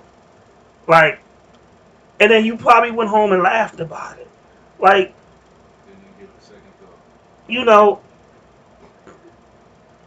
I got sisters. That ain't cool. I got female friends. That ain't cool. I got female cousins. I got aunts. I got nieces. Like, that shit ain't cool. Because stuff like that make you really real loud. Will loud make you really contemplate your fate. Like, if I catch this dude, what would I really do? Because if they don't have concern for human life, why should I? Yeah, let me saying all that shit. But I'm just saying, it's just the frustration of that, because that clown probably classifies himself as something he could never be, because if he was a real man, he would never do that or put them women in that situation. You would injure people like that because you hurt. I mean, I'm happy that we're talking about it. I'm not happy about why we're talking about it. Yeah. I'm gonna say this. For those who don't know, a lot of men who don't know, this is constant. This is something that happens often. This is not uncommon. I personally I can't count how many times I have been cursed out by politely rejecting someone. You walking down the street. I'm talking about, this goes back, like, to the 90s, when me and my friends would be walking around the neighborhood, or just doing something, and the guy tries to holler, and we'll say no thank you, or let's say we don't say anything at all, because sometimes you do get hounded when you respond. If you don't say anything, you get cussed out. If you're polite about it, you get cursed out. Like, this is a common thing. I remember seeing a video not that long ago. A woman was walking down the street, and a guy was walking next to her, grabbed her butt, and a security camera caught it. And she, pushed him away, and he, beat her down. Just because she wouldn't allow him to grab her butt. Like, it was absolutely crazy. And this goes to say that a lot of time, women go out into the world and everyone's a predator. Yeah, that's true. It's sad, but it's real. We see this, we hear this. For the longest time, we all think a woman walking past a construction site and you hear catcalls and stuff. That doesn't make you feel good. But this unfortunately, this is our culture, and it's something that's often overlooked. I have gotten into a fight with a male before because I politely declined his offer, his attempts, and I got called out of my name. And anyone who knows me knows I'm always about that life. Despite what my appearance may be at that time, I may seem like, oh, she's really cool, or she's quiet. Some people think I'm quiet. Don't know why. But I got into it with a guy because of that. I remember in college, I'm not going to say how many years ago this was, but in college, I remember fighting a man at a party. I went to Norfolk State University. Backyard came down to Norfolk. So a bunch of people went to go see Backyard. It was this place called The Park. Nothing to do with the park up here. But this place called The Park. And I remember my friend who was with me, I'm 5'7". She's probably about 5'2". This guy was drunk out of his mind, and he tried to put his arm around her. She pushed him off. So he like mushed her head. The guy's about my height, about 5'7". So me being the person that I am, she's standing right next to me. I did not stab him. We had the metal detector to get in. But I punched him in defense of her. Now my friend, shout out to, well no, I don't want to say his name, but shout out to my homeboy. He's really, really big. And if you went to Norfolk State with me, you already know who I'm talking about. Really, really big. He's from up here as well. He literally scooped me up and picked me up and removed me from the situation because I didn't just hit him one time. I kept on hitting him. But you assaulted him. Well, you assaulted my friend. So I'm going to have her back. But all because she didn't want him to put his arm around her. And I literally got into a fight with the man. Now, he picked me up, I guess, so I wouldn't get kicked out. But why is this even happening? This was back in the day. Let's just say that. Can't be too bad because you're only 25, right, so you know. It's definitely gotten worse from those few years ago, right? In college and such. Right. But I was talking about that we know of. This could have been going on back then. No, I'm just saying it's been going on for a long time. It's just that now it's just more women are speaking up about it. Right. There's actually been some crazy where men are putting their hands on them, and it's actually video footage, like you spoke about the young lady that got groped. And normally she probably wouldn't have never, she probably never even filed a report because she was maybe embarrassed or thought it was her fault or whatever. Yeah, I mean, but I was talking to my sister, and she said because her ex-boyfriend was a DJ in the club, and they would often get into an argument because dudes would approach her while she's there, even though they know that she's the DJ's boyfriend, and ask to give her a number. And she would take it, and he would get mad, and she had to explain to him that it's better for me to take it than me not take it, and he feel rejected, and then he starts, pounding me, do something to me, he could be off or something, yada, yada, yada. So I'd rather, and you can't give him a fake number because they'll check they'll call it right then and there. Yes. So she said what she'd do is she'd take the number, and then, the next day or when they're leaving the club, she'd block them, but then they'll call from a different number. Ladies, I'm not condoning what's going on. I'm not saying that this is right, but to wait, like I told my sister, to avoid it so you don't have to worry about even them calling you from a different number. Take their number, and when they step off, just put in the text, do not answer. And when they call, just hit the button. Don't end it so they know that you're sending the voicemail. Just hit the button so it stops ringing your phone. Let it go to voicemail, and just don't answer it. Unfortunately, you have to go through this. You don't deserve to have to go through this, but I would rather you have that 10-second inconvenience of them calling you, trying to get in touch with you, than you risking your life because they can't take somebody telling them no, and they want to call you a bitch and put hands on. But and that's the thing. Like there was I can give you millions of stories. Like me and my cousin used to go to the club, and I'm a drinker, not a dancer. So big shocker there. I'm always at the bar. They don't dance no more. Yeah, that's me right there. All they do is this. And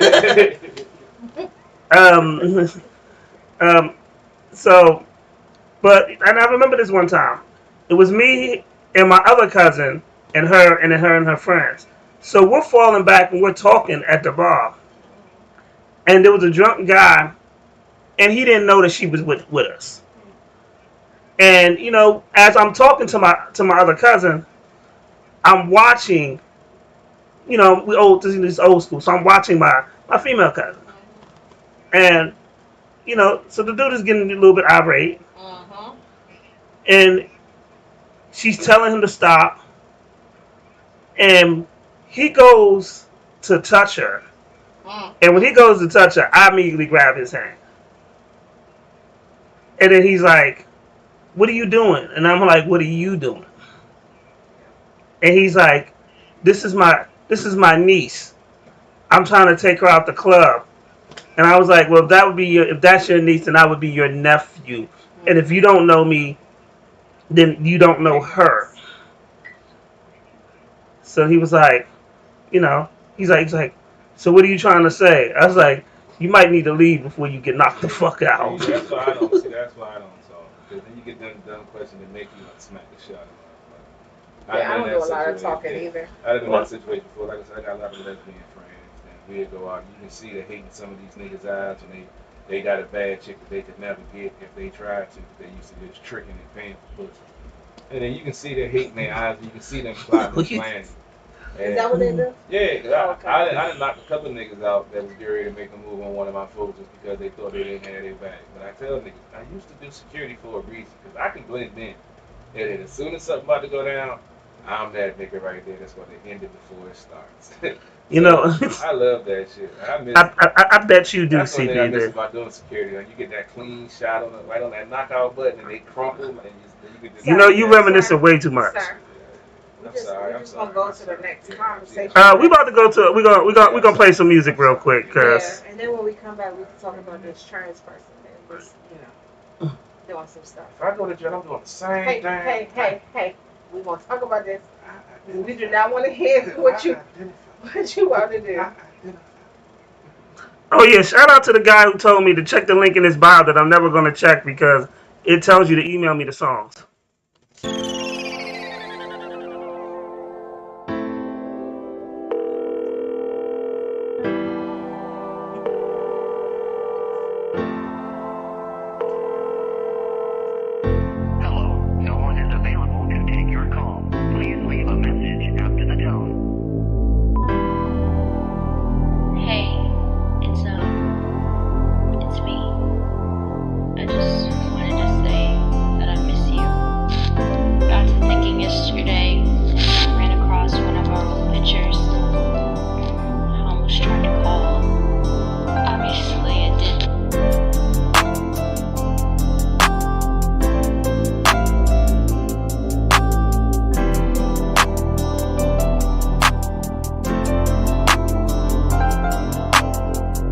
I gave my heart, you lied. Supposed to be right here by my side. You convinced me with them lies. Told me how you was gon' ride. And you would never leave my side. But times got hard, then you ran away. Sad to say you left my heart so traumatized. Like I just seen a homicide. But life goes on, had to move on for the better. Yeah, I know you hate to see me doing better. Had you jealous when you see me with my new bitch doing some new shit. Like, why you got me out here looking stupid and so foolish? I ain't got time for these games, no.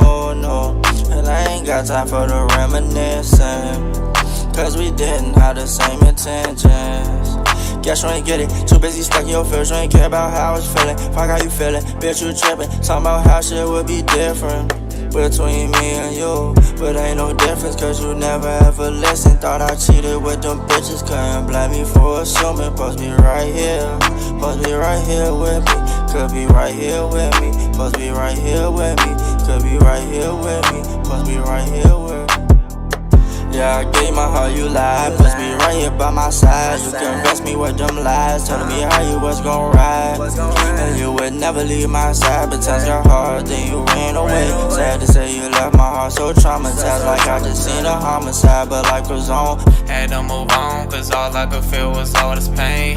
All that shit you done to me, so I won't be the same. I caught you cheating, you begged and pleaded, didn't mean a thing. I took you back, you did it again, man, I should be ashamed. Feeling like my life sucks, I knew this was a dirty game. But can't complain, I had a hunch, I should've took the hint. Tired of your lies, enough of that, I had to up and split. I know you hate it when you see me with another bitch. We doing things that make you jealous, make you throw a fit. You in the past, I moved on, no need for me to reminisce. I got a new chick, yeah, she with me and she down to ride. Bonnie and Clyde, and you know it ain't no switching sides. This could be us, but this what happens when you telling lies. Yeah, I gave my heart, you lied. Supposed to be right here by my side. You convinced me with them lies, telling me how you was gon' ride. And you would never leave my side, but times got hard, then you ran away. Sad to say you left my heart so traumatized, like I just seen a homicide, but life goes on.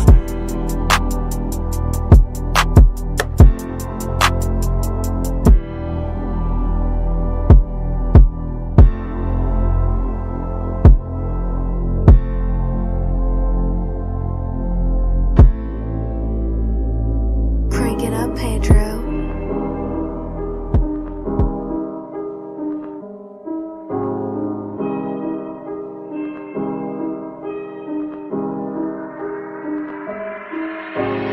I gotta wake up and go get the bread. I gotta go ahead and clip up this man. She all in her feelings, she giving me sex. I got a slack, sweat on my ass. Count up on the move, that's a digital day. Ain't been just losing, I'm living these fads. Never go broke cause I got me a stage. I could never ever live in the past. I gotta wake up and go get the bread. I gotta go ahead and clip up this man. She all in her feelings, she giving me sex. I got a slack, sweat on my ass. Count up on the move, that's a digital day. Ain't been just losing, I'm living these fads. Never go broke cause I got me a stage. I could never ever live in the past. But I dish it like I give it and go. Counting money while I chill at the stove. How I deliver, I've been at the door. It's up to you how business will go. That 36 I get for the look. Count it up, no feelings will show. Spend so much, gotta get it some more. When they hands out, I just give them a no. How they always talk about me, but a nigga stand out.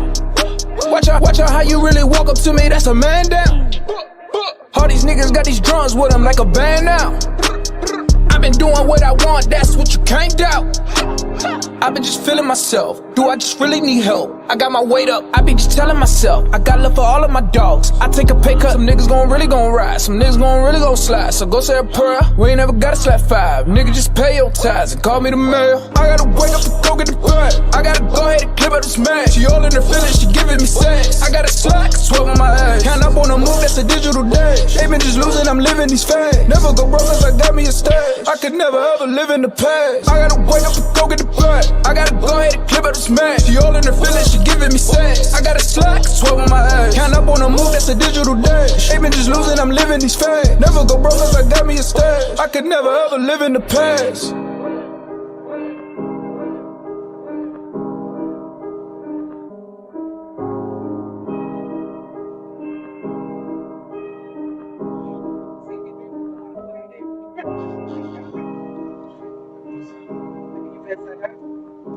$20 ready. Honest when you first, from the beginning.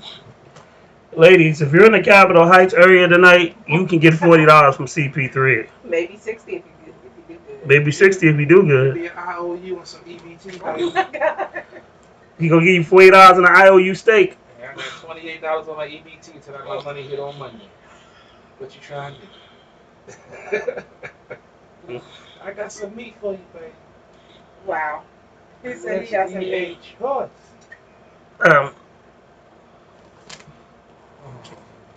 You okay? No, I'm fine.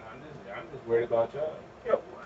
Our gunman number. You worried about us? Yeah. No, we worried about you. Yeah, people feed the alcohol, and I don't know what's gonna happen. I don't know. Y'all like we gotta get off there. I told y'all I was gonna bring back some stuff, and y'all was gonna taste it. I told you what I said. All right. Yeah, but we thought you was gonna bring like one bottle, maybe two. I knew. That's when she called and asked for help. I already knew what I thought I had to get a motherfucker.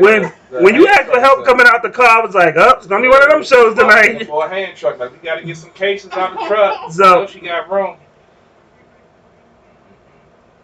So we on our last tasting, all right, y'all. Ooh. Yep. This is the peach, this the apple, and then I went to the tropical lady. Save the lady for last. So CPT, I don't know if you remember this. Lady Ed Hill probably does.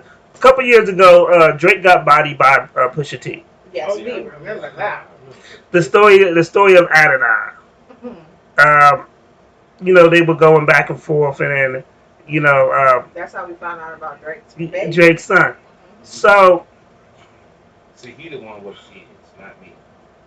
Well, we only know of one. We know, we just haven't seen them. We know that you have multiple. So basically, on Jack Hollow's new song, was featuring Drake, he finally takes a jab back at Pusha T. But it's like, Because he ain't. I mean, because He think it died down. That's what well, one, Pusha T got him. Like, we know. he knew all the secrets. Yeah. Sometimes you just gotta tip your cap and be like, all right, nigga, you got it. But you go No, back but Drake is one of those people. He's emotional. You know, go ahead and say what it really is. He's an emotional artist. Say what it really is. That's what it is. He a red nigga. What? So that's what it is. But talk. I know some dark skinned men who harbor things. They hold on to stuff. But he the only one to make you pretty enough to try it again, like he gonna win this time. I know some dark skinned men that do that. But they did it against me. They were like angry. That's because you probably fucked up their lives. I did not. But I won't stop saying that. I don't mess people's lives up. But let's go back to Drake, the king of the light skinned dudes. He took the L. He's still bitter though. Yes. And but yeah, y'all some petty. Oh, we some but, oh, Lord. but here's the thing, CP3. Drake has really lost most of his battles he's been in. He won Meek Mill. He beat Meek Mill. I mean, to me, with Drake, it doesn't matter. In my opinion, it doesn't matter if you. What? No, I'm just saying, in my opinion, him, it doesn't matter if he wins or loses. It's about the spends. It's about the income that he's driving. To me, he's more financially motivated than anything else. So to me, it's just like a financial move in his opinion to do it again. It's just, you know, he got more spins on this shit when that was going on. And he, you know, made me feel like he need a spike in his career right now. So like, fuck it, let's do it again. Let's but I feel like he pulling like a Ray J. That's what happened with different niggas. I feel like he pulling like a Ray J. Remember Ray J, like years later. I hit it first. Yeah, I'm like, bruh, we done so. That's all. Okay, but Drake wants to rehash a topic that we talked about. A battle he lost. Right, we're over it. We're over this, my love. I mean, that's kind of like what Benzino going at 50. You know what 50 do, and you know if you got some shit coming out, you know he's gonna say something or some media personality gonna take a jab at you, and in fact the way you come back talking like you put your dick in his wife's mouth and all this other shit. But so I would tell you this, and I'm not a Benzino fan. However, the story that Benzino talks about, this is why he never wanted Benzino, he never wanted 50 to get into beef between him and M because he helped 50 out when 50 was getting jumped by Murder Inc. Yeah. And I remember the story from back in the days when he recently told on this podcast the same stuff that the same podcast in which he was like it was going good until he got to I put my dick in his wife's mouth. I was like, oh. But you're talking about 50, right? Yeah. 50, yeah. So. Yeah, but 50 ain't. So 50 had got stabbed up and jumped by Murder Inc. Right. And which explains the. So that's why, and Benzino helped him out. Like they put him in a cab or his limo driver took him to the hospital, and it was I think it was a Black Child or Ty Murder, whatever it is, the ugly motherfucker. He helped him out. The ugly dude from Murder Inc. stabbed him up. Which one? The one that really tried to rap but couldn't rap, but he looked like a killer, so you would let him rap. That one. Not to play devil's advocate. How many times niggas have tried to kill 50 before for some shit he done done? Maybe, you know. Yeah. I'm not saying that you. But it wasn't. But it wasn't really like a. It really. I think it was. I don't think it was a one-on-one. I think it was a group of murder. Yeah. I mean, 50 pounds. That was a big motherfucker, man. And he got hands. Don't get me wrong. Exactly. I wouldn't have stabbed him. I'd have jumped him. I wouldn't have stabbed him. But look at who we're talking about, though, real talk. I mean, it's a bunch of light-skinned niggas. They was not. They wasn't. I know it's a couple of Herb, probably some of his family. I mean, look how he acts towards Ja. I mean, yeah. I mean, I have some animosity towards Ja. That's some shit I would probably. But I don't respect none of these people you talking about. All of them are dramatic as well. But you know, I just think, you know, Drake just need to leave it alone because he don't really want that work with Pusha T no more. 50. Benzino need to leave 50 alone because he's just gonna clown the shit out of him and make a series about it. Every time somebody tries to clap back at 50, look at what he does. Yeah, he's gonna wind up putting that girl on Power or something, and then she's gonna have sex with a dude named Ray Fasino and get outed or something stupid. Speaking of Power, you know Rick Ross is trying to compete with. Yeah. So I'm like, you better go back to chicken style, wing style. I mean, I'm saying, why not? I mean, he's diversifying his portfolio. 50's making a killing off of this one series and got 4 different series off of this one. I mean, why not take advantage of it? Because it's not just a series. It's just 50 put it on a dying network that had nothing to watch, and then he made Stars relevant. Otherwise, Stars was just another knockoff of HBO and Cinemax. Who only get Stars because of Power. Power is on, and then they cut it off. Folks that get Stars, not because of Power. Now they got some decent shows. I mean, they got the wrestling show Heels, but when you nobody really watched it. Right, but when you put something that's so popular on your network and people start to watch it, whatever you have on there, number one, will start. People will start watching. Yeah. It. That's number one. Number two, you have the ball is in your court. Like you're able to get these other, shows and things that are really good. They took advantage of the market that needed to be reached, and they put a chance on 50, and it worked out beautifully for both of them. Right. But at the same time, you got to remember, stick to what you're good at. You talking about Rick Ross? Yeah, because 50 wasn't. We didn't know 50 was gonna be good at that. I did, because 50 had the 50 was one of the first persons. He had the G Unit video game and made a soundtrack. 50 has always been smart at marketing. You're right. He's always been smart. The only person that's the only. I think that Power is good. The content itself, we didn't know that he was going to be able to produce that. Well, yeah, he's not right that he's just producing. Right. Yeah. But I mean, that's what I'm saying. We didn't know he was going to be behind a project that was going to be so successful. I mean, with him but this is what I'm saying. If you're looking, the only person who's better at branding shit than 50 is probably Jay-Z.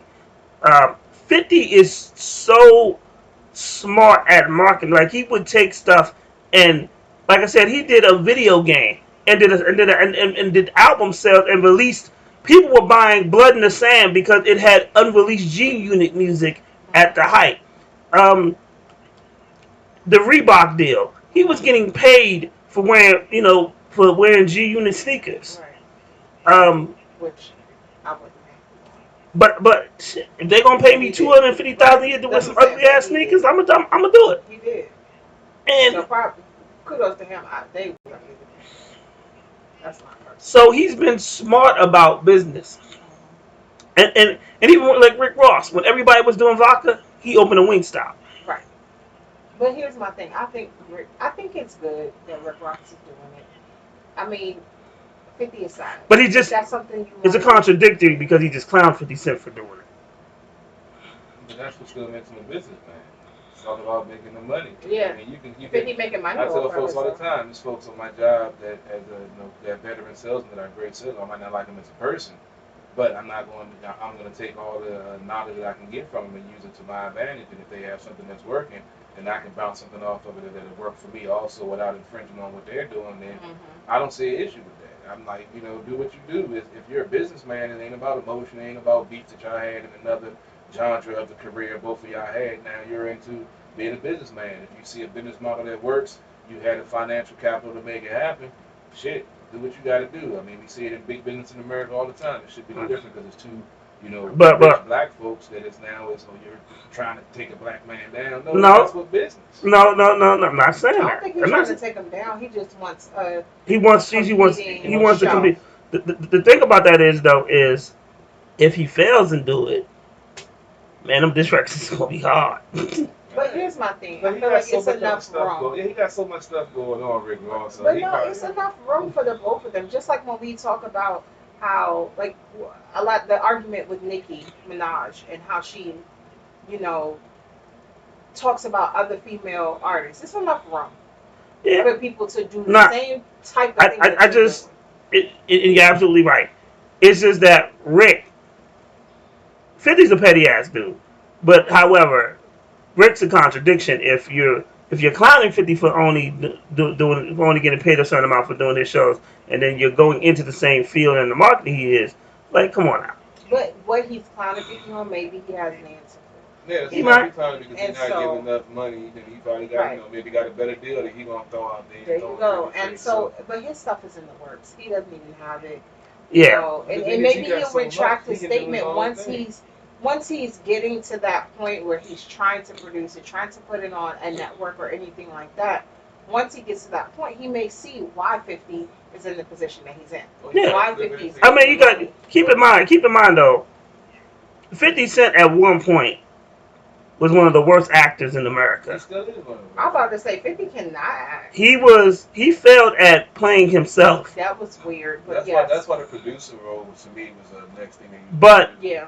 But his decision making in power and limiting his involvement to even boom as Kanan and stuff like that was brilliant because he didn't have to really do much.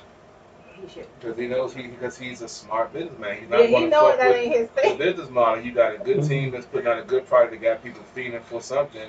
And then going back to his husband base, you got a good chemist that can cook that thing up right. You ain't gonna change. You ain't gonna deviate from him. Yeah, you're not going going to to keep taking it to that same one. You're just gonna keep on letting the money roll in. And that's what makes him a smart businessman. He doesn't let his ego in that aspect of his life get in the way. But when it comes to the rap game, he allows his ego to get in the way. But when it comes to business, he's actually all about his business. But keep in mind, and even Jamil does. Sometimes there's plenty of room for everybody, but sometimes you gotta be careful jumping out there because you can take a big loss. Because the same way 50 did try to do the headphone line, like Dre beat. A lot of people did. Even Ludacris did the headphone line. Ludacris joint wasn't that bad though, and the candidate. Surprisingly, Ray J's his headphones It's just good. But he didn't do it as he didn't do it as to compete against like Beat by Dre. No. Like those dudes did it to compete against Beat by Dre. Right. And But I'm honestly I hope that me personally I'm not a fan of 50. He's a jerk, honestly. Who? But 50, he's a jerk. But he's funny. But at the same time, I want him to be successful. Oh, definitely. And the same with Rick Ross. I want him to be successful. So my hope is that both of them have successful shows. Because we need that. And we collectively, our community, we need it. That it's not even about a network deal. He can get a streaming deal. He can get any of these independent entities that's out here now that help piggyback them to make them grow just because it's Rick Ross, and then he can get himself in the foot. So that's why I say with the it's good to see, even though they say they came from selling drugs and yada yada yada. Well, not right. He came from a correctional officer. I'm just saying that's the opposite. I'm just saying everybody has a backstory, and the most richest folks in this country, they made their money off of prohibited things, prohibition and stuff back in the days. But speaking of moonshine, when a minority does it, it's so wrong. But when the rest of the United States, certain complexion do the same thing, it's cool. So I think it's good that you got folks being more diverse and going in. It's not all about just one person being in the range. It's time for all of us, all of these rich folks to start, doing stuff like this, because then that'll give more black folks jobs, and then open up businesses and stuff like that. And that's how you empower the community. Even though you might be spitting some stuff on your lyrics, they might be anti-whatever, they say, well, you're promoting this, promoting that.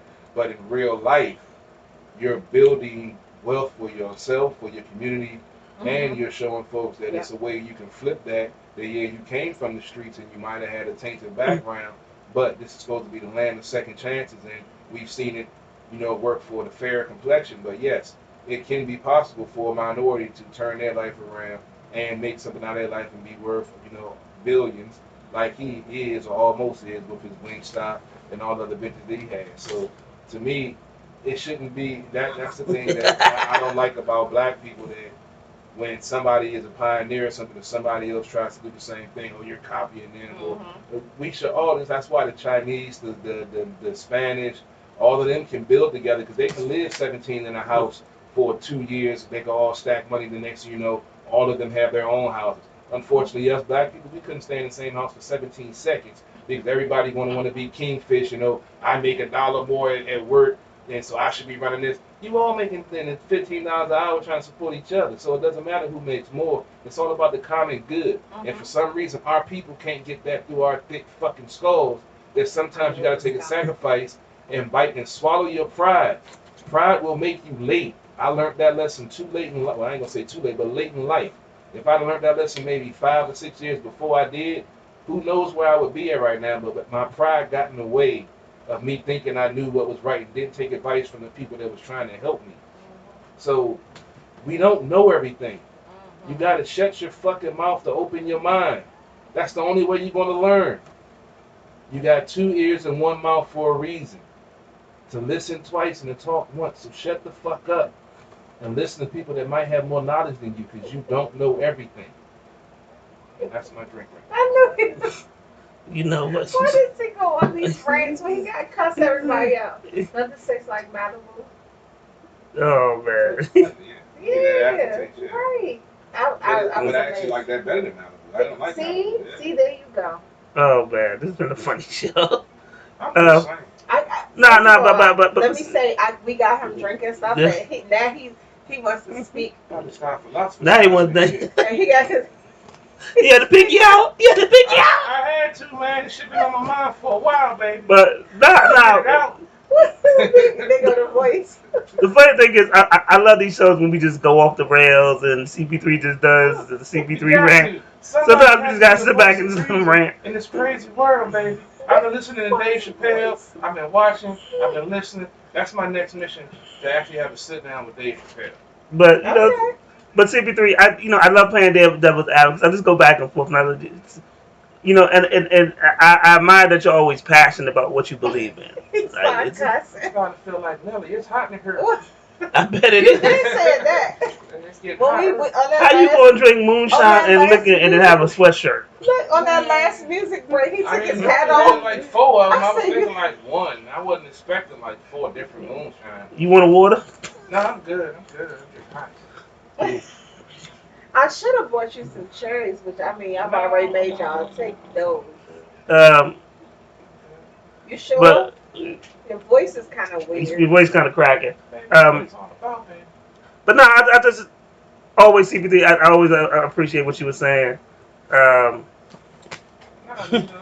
was laughing because Jamil was like, we were talking about where people came from. He put Rick Ross came from locking up drug dealers. Yeah, I was about to say it's completely opposite. That shit made me laugh. So when he wasn't. That's the whole. By now, you know somebody would have came out and said something. But I'm saying like I said, I've known people that's in the game still for over 30 years, and nobody knows what they do. But he did make a point about what Ray J did, and he was smart. So Ray J was smart. He wanted to compete against Radio Shack and Walmart headphones that's why his were priced cheaper. Right. And I ain't gonna lie, I've heard good things about the Raycon, and also he was ahead of the game, because when we went to California, he had the electric bike shit on a lot. Right. And now and that was right around the time when scooters was getting big. So when people were doing scooters, he did electric bikes, and that was even better. You know what? You know. Why you had to say the most ignorant? We start up here. Like I didn't mean to say it out loud. I was thinking that. I didn't mean to say it out loud. Why do we always start up here and then CP3 just brings us all the way down to the dirt? What? Not bad. Did he just say, I didn't know I said it? I was thinking it. I didn't mean to say it. Oh, what? Okay, normally, are those the things that you think about? Those are the things I can say. Imagine it's the stuff that I say. Imagine stuff that I don't say. That's what I'm trying to warn y'all. When you put alcohol in front of me, that buffer goes away and shit just started to come out, man. I tell you, you see this is the X filter shit right here. I can do maybe 1 or 2 and be like, all right, I can control my filter. You got all of these different cornucopias of liquors and such. I can't help it, man. That's the word of the day. It is, man. Your nose sweating. Of course, man. Shit got me here. Like I'm in here in the gym and shit. This shit is crazy. Like a runaway slave. But you sweat like a sinner in church. let me put the disclaimer out there real quick again. If you look on the screen, you'll see two things. One is a call-in number. I can't see what you pointed at. It's a. He trying to point. I bet he was. And the other thing is the email address. And it says email MP3 to Rakeem151@gmail. Don't send a smoke signal. Not today, not tomorrow, not the next show. Am I ever going to tell you to? Am I ever going to click on your link? Anything? Yeah. So just email the MP3. It's very simple. Very simple instructions.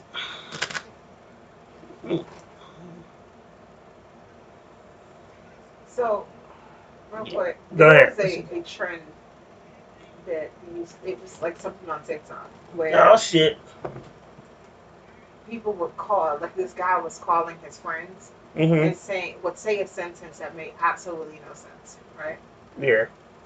So my son and my niece, when I saw it, my son and my niece called me. They were at my mom's house, so time with grandma. And of course, time with grandma means you pretty much find ways to, Torture do mommy? stupid stuff. Okay, so they called me, and they would say these sentences that were absolutely outrageous. My response was actually worse than their initial statements. So with that said, my son, with my mother and with my niece, sends me a text message. Okay. Now, like I said, in this TikTok, the guy was video calling his friends, and he would say a sentence that made absolutely no sense, and his friends are like, "What?" So my son sends me a text message just now, right? Well, a little earlier, about an hour ago. He says, "Tonight was after the storm hit yesterday's cat who gave birth to puppies." So it makes no sense, right? Yeah. Part is, I was trying to figure that shit out.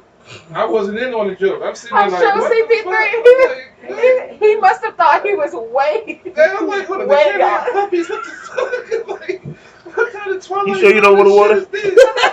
That just messed up. See, I showed it to CP3. It messed up his whole Yeah, I'm like, thought process. Hold up, have puppies? What the fuck? So parents, if your children do this nonsense, it is a TikTok. We gotta, let the parents know who don't Cats know. fucking dogs? It is a TikTok. Had I not seen it, I probably still would have played along and realized that they were just being ridiculous. I was about to text that nigga like, for real?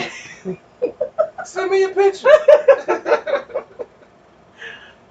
And it's so funny because when the guy did it on the TikTok, people gave different reactions. Some people were like, "Oh, for real," and they would play along and say something crazy back.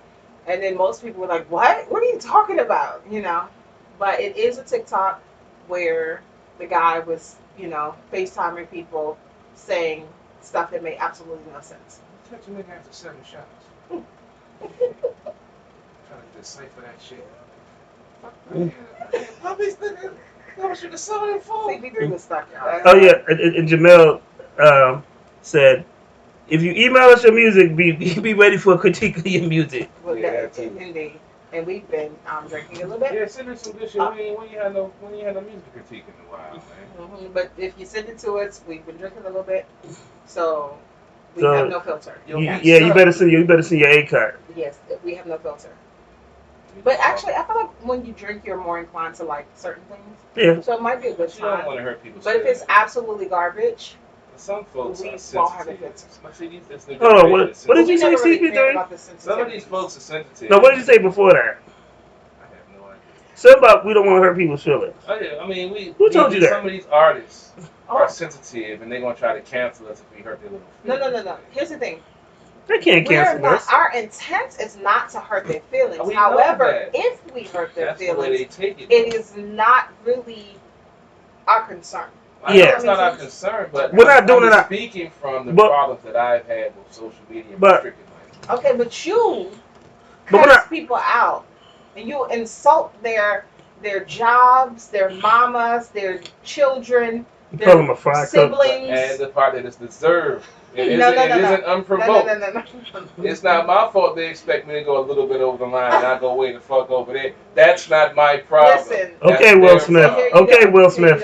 Okay, Will Smith. That's exactly what Will did. He was like, "Oh, you gonna do this? I'm gonna take it up here." I didn't physically. But no, but even still, that's what Will did. Like Chris did one thing.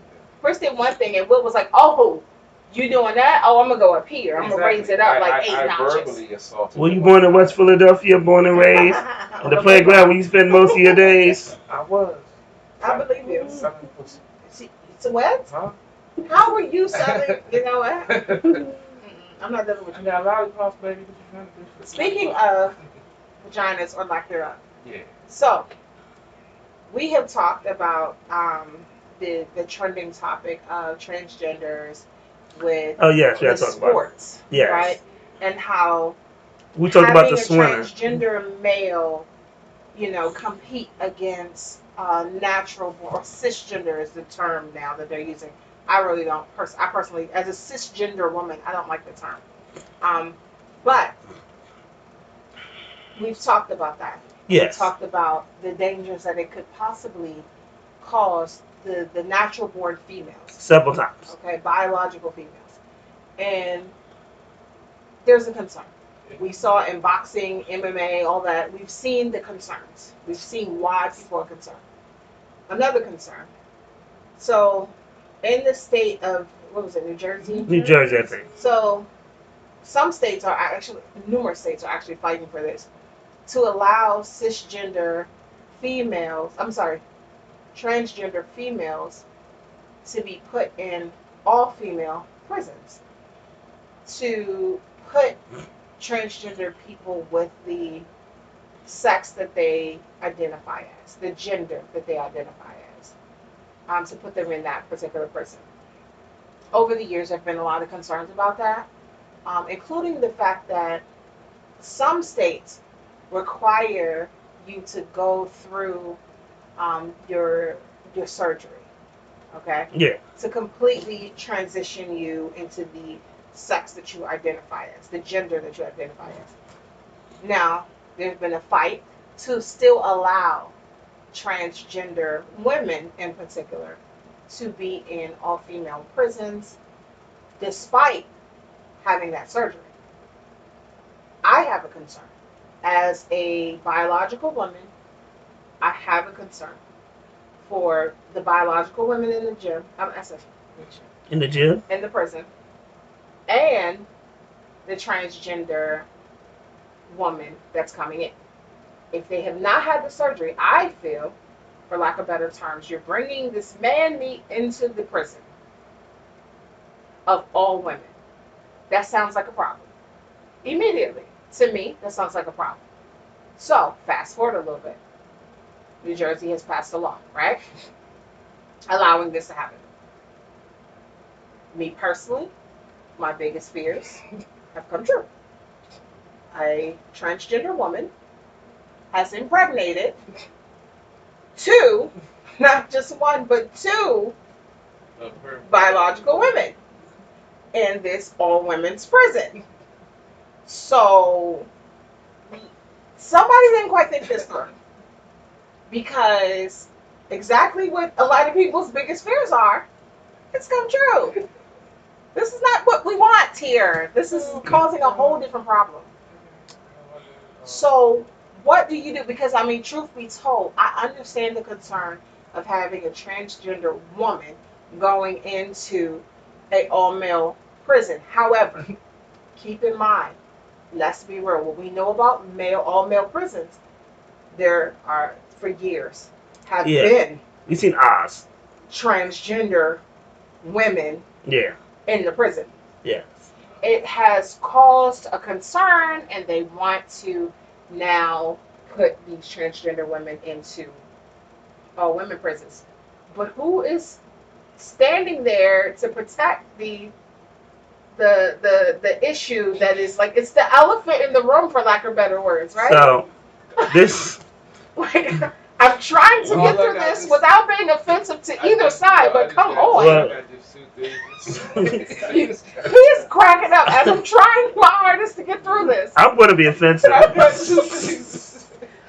I said man meat. I feel bad for saying that. But I'm being offensive. I'm just saying. Like the man could get raped. Like you're bringing him into the what? I just got two things to say.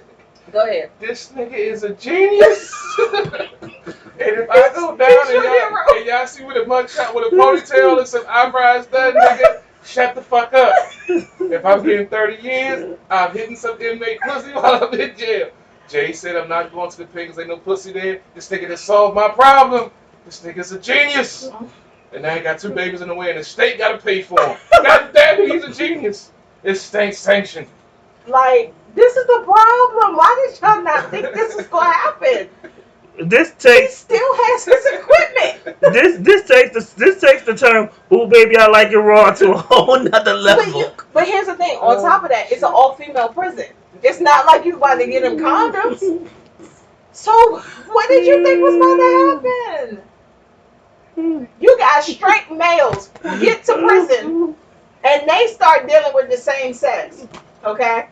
Why would you think that this is not going to be a situation? CP3, Cruel Intention said no comment. This nigga is a genius. Ooh, baby, I like it, bro. I was so disturbed when I saw this. Like, did y'all not really think this was going to happen? Come on now. Hey, man, give me 30 years. This wasn't thought through. And it wasn't one woman, it was 2. Like, how many are about to pop up pregnant now? Now you got to put this female, transgender female in solitary because I bet you they're going to write that in the Mayor of Kingstown next season. I mean, real talk. Truth be told, and put myself in the situation where, let's say I'm in prison doing life, and you bring a transgender female that has their original equipment. We finna take that. You gonna take it? That's what I'm like. Are you kidding? So, are you gonna ask or you just gonna take? Okay, I'm gonna decline to answer. However, we about to be best friends. You about to take? We about to be best friends. You gonna take Because it? that's gonna be the first question I had when I see her coming through. Like, hey, how you doing? And that's a question I'm gonna ask. You like, does it still work? Do you still have it? So, if they have it, are you gonna find out if it still works? It's still I'm just saying. Like, and real talk, there's a lot of big, burly women in prison, okay? For the safety of this transgender woman, I feel like the transgender woman is more at risk in all-female prison. I really feel like come on. Because they you brought man meat into the prison. Are you kidding me? It's equally. So, no. So it's funny. I feel like it's much worse because you got something that don't nobody else have. So let's be real here. It's funny because CP3 was showing a video earlier about aggressive females. Yes. Yeah, yes. I said that. Yes. I've had some. And I told him that was that's her. I mean, I've had when I was like, but that to me, that's more the devil working when you're in a relationship and you get females. When you're single, that shit never happens. Never. But when you're in a relationship, I've come at men like that shit that were single all the time. I've come at men like that were single. How did they respond? They gave me the number. See, that shit don't happen unless you're in a relationship if you're a man. It rarely happens. Well, first of all, let me let y'all know this. This was a long time ago. I was much younger. Now it's. Well, you're just 25, so what I said younger. I didn't say how much younger. So it could have been 5 years ago. I know as a teenager. Could have been 1 year. I was terrible. I'm gonna tell y'all now. I was worse than the teenage boys. Like if I saw a guy, I went after him. This one guy. What if he told you he had a girl? No, well, most of the time I respected that, and I was like, call me if it don't work out. I still gave him my number, but time out. I like how you try to glance over that shit. Yo, that's how I was as a teenager. I can't knock it. I need to say. See, when I was was younger, like I remember, and matter of fact, this guy hit me up on Facebook.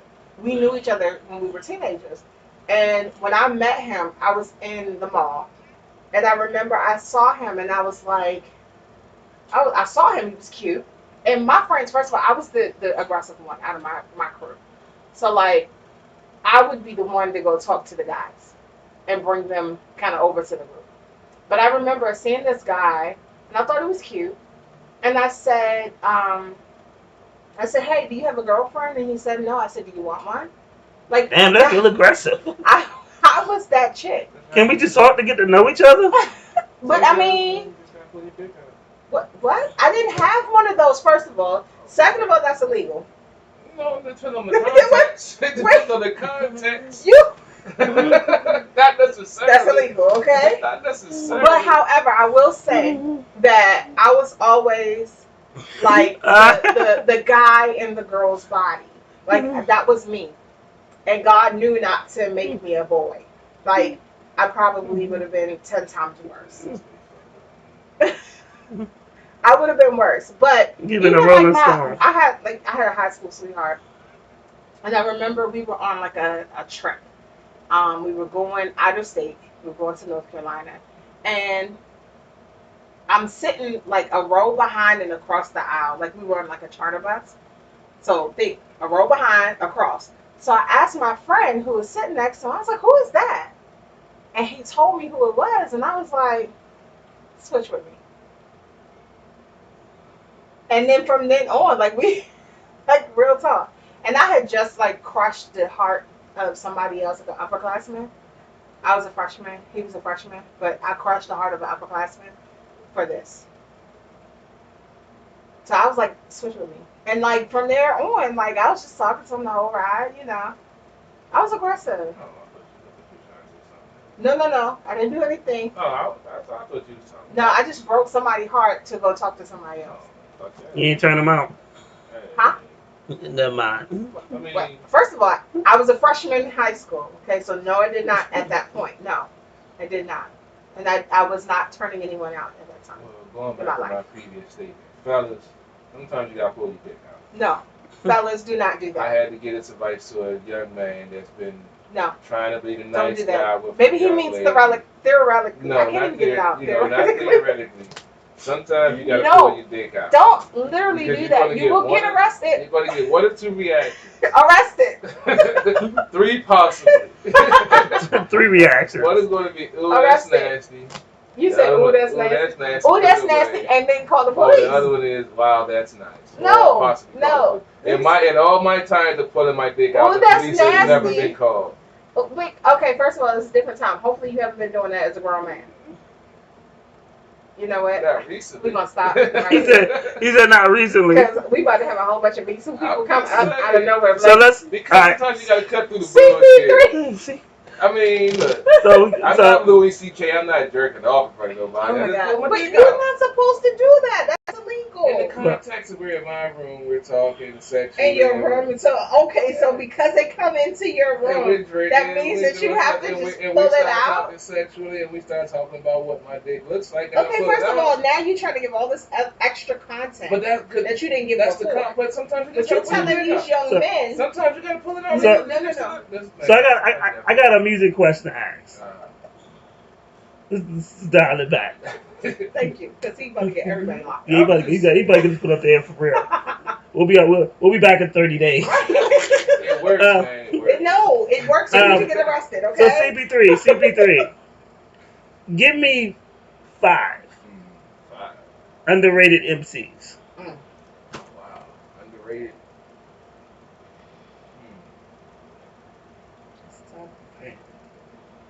I don't know the latest tempo, but I mean the latest trends and everything. I don't. No. 5 underrated. It doesn't matter. That's you, yeah, you.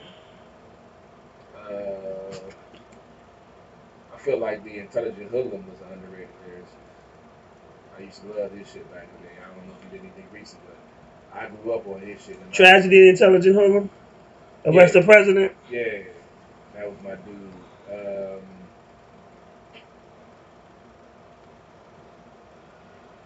was a big K Solo fan too. I feel like he was underrated. If he could have stayed out of jail, I think he would have had a big career.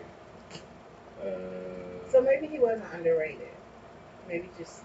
I mean, underrated as in being rappers. So you say nobody would put it in their top 20 or something like that. Right, got you. So I feel like he's underrated. That he had more skill. If he had a chance to showcase it, he'd have been bigger. Somebody else. Somebody I think that's underrated now. Benny the Butcher. He's starting to get more pub after he got shot. But I've been following him for a while. My boy turned me on to him about a year and a half ago. I seen him perform at Howard about 2 years ago. I think he's definitely somebody that's underrated in the game.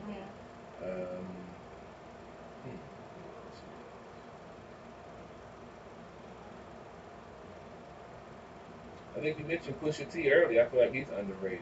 Yeah, definitely. I feel like he's underrated in the game, definitely. Having my Virginia Beach roots, The funny thing is, I like Pusha T, but I hate the clips. Go figure. I know that. I remember you told me that before. I was like, huh?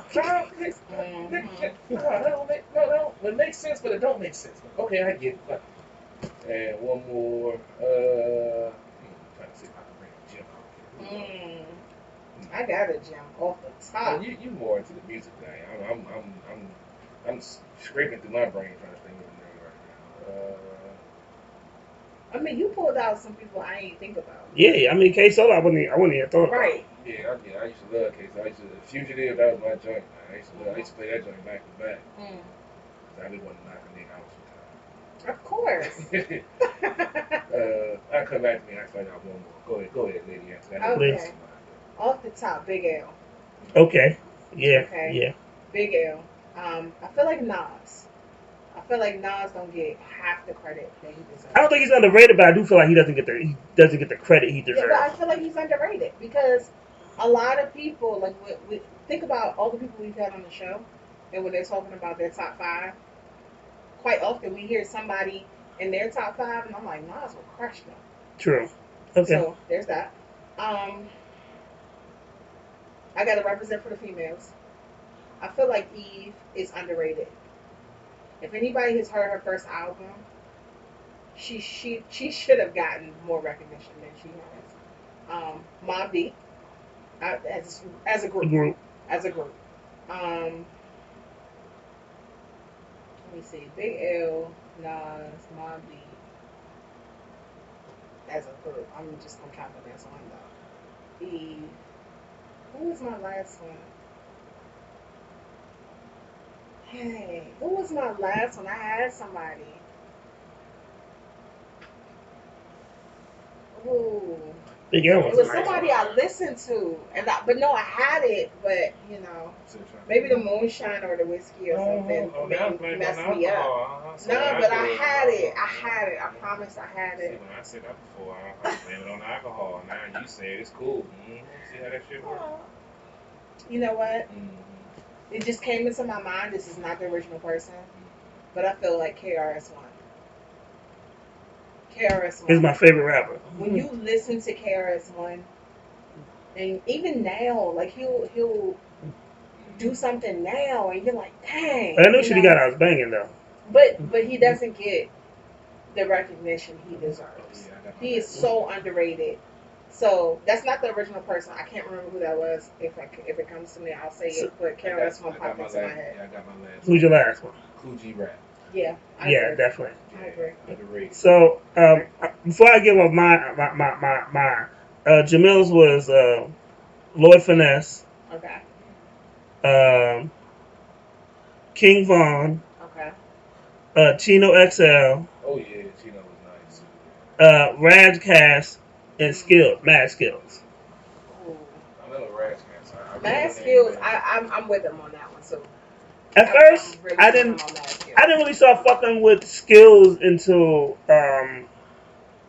when he started doing the wrap up, and I was like, oh, yeah. When he first came, I was like, he was okay, but he wasn't like, but the wrap up made me. But if you dig deep into man, yeah, I'm a fan. I got to Dead Prez too. Dead Prez. Yeah, I got to throw them out there too. There's more than one person in Dead's Yeah, Prayers. he's talking about as a I mean, group. it's a group. She threw one group in there. I figured I could throw a group out there. But y'all don't have a female? Oh, I ain't gone yet. Oh, okay, go ahead. So we'll talk about females. To me, MC Light. I agree. I feel like we can say just about any female. Light as a Rock, and then what is the second album called? The second album, the first album is Light, and the second album is Vicious. Stop, look, listen, and why? Oh, why? I mean, to this day, I drank cappuccino because MC Light made a song called "Why? Oh, why did I need cappuccino?" Yo, Paper Thin was my shit. Was the 10% diss? If MC Light was on the 10% diss, she beat the shit out of Antoinette, and it was beautiful.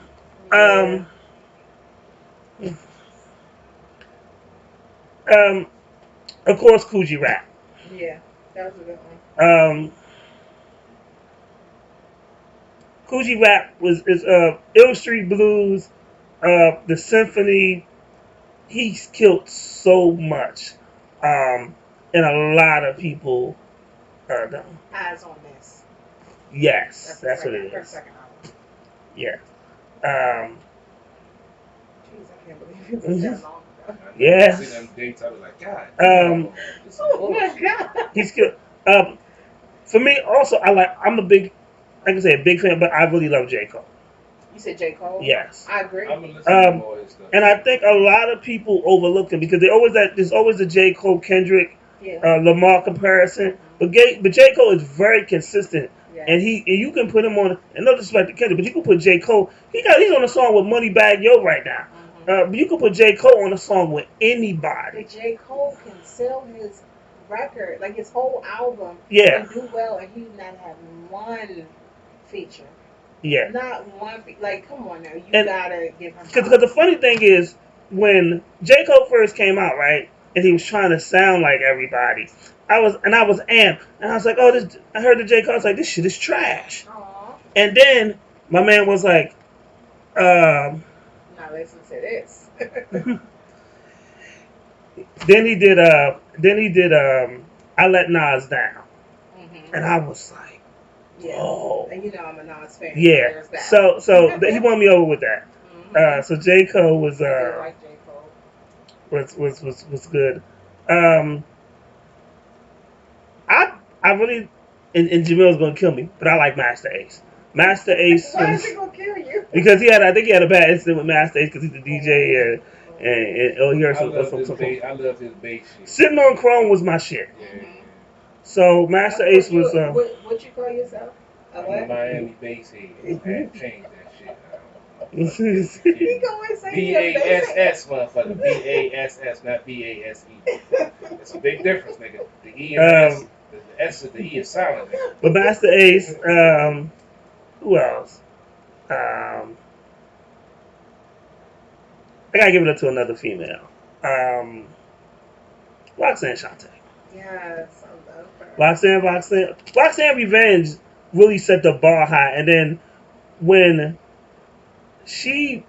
I remember when she's like, KRS-One is my favorite rapper, and then she went back at him and was like, KRS-One with your name sound like a whack radio station. I thought that line was hilarious. He did burn it up, but but that line was there. And then of course I KRS-One is my favorite rapper, so we're gonna say Boogie Down Production. My philosophy is what makes KRS-One my favorite rapper is Boogie Down Productions did the song My Philosophy, and that's the first song that spoke to me, that made me open my ears to hip hop and felt something. Right. That's why that song is special to me. And then I started to understand. Then I stopped listening, but I started to understand the music more. So then when we heard The Message by Melly Mel, I understood what he was talking about, broken glass everywhere, and what they were going through. And now what he meant by don't push me because I'm close to the edge. You know, before we were just saying it, we just right, and you know what the hell we saw? We was little kids. We was real little. So we just, we be at the curb, don't push me, you know. And I let one dude push. Right. Push right into the street. Right. But then when I understood it, then, you know, it became, and actually KRS-One, I actually bought By Any Means Necessary first, and then I went back and bought Criminal Minded, which came out in '86 later. Well, don't say years right now. Is that like, wow, that seems long ago? Yeah. So, but you know, those are my stuff. You know. So you're two women. It's funny you say that because one woman that really gets a lot of recognition, but I still don't feel like she gets the proper recognition is Queen Latifah. Have y'all ever heard that Foxy Brown disc that she did? No. That Foxy Brown disc, it's like she did not have to go in on that girl like that. Oh my stars. Queen Latifah's first album was fire. You know, because we did have that. But even when she did Unity, like when she started off the song, who you calling a bitch? UNITY. That's the Unity. And then she's also one of the people that she transformed music, like being a mogul into music. Yeah. You know, Living Single. She was like, people don't realize she was the next one after Will Smith to have a show. Right. That was a rapper. Yeah. And she took that whole Living Single, and then she did the soundtrack for that. Yeah. Yeah. So I'm gonna make she sure did. y'all have that. It's called Name Calling for Foxy Brown. This. Yeah, I didn't know about that one. Yeah. She was nasty. But yeah, she was. She did so much. And she's a great actress. That, and she's a pioneer. And then she did a jazz album. Like, kudos to her for that. Oh yeah. Jamel said yeah. She killed Foxy Brown on that joint. Yeah, thank you, Jamel. I'm glad he heard it. I'm surprised I didn't hear that one though, because I'm usually up on the disc. Yeah, but you know that's old, so Yeah. might have just missed it. I mean, you know, I can only listen to so much. I mean, and it's, I mean, that's just the top five. There's quite other people that we could have named. Right. Like, you know, always, you know, Rakim. And I mean, I feel like, well, he gets a lot of publicity, but Chance doesn't get the credit that he gets. I give him that. Chance should get a little bit more. I've never really. I feel like just the fact that he was able to do what he did and not be attached to a record label. Yeah. That alone, you know, should give him a lot of props, a lot of credit. But his content is actually good as well. So I give him his props on that. You got any honorable mentions?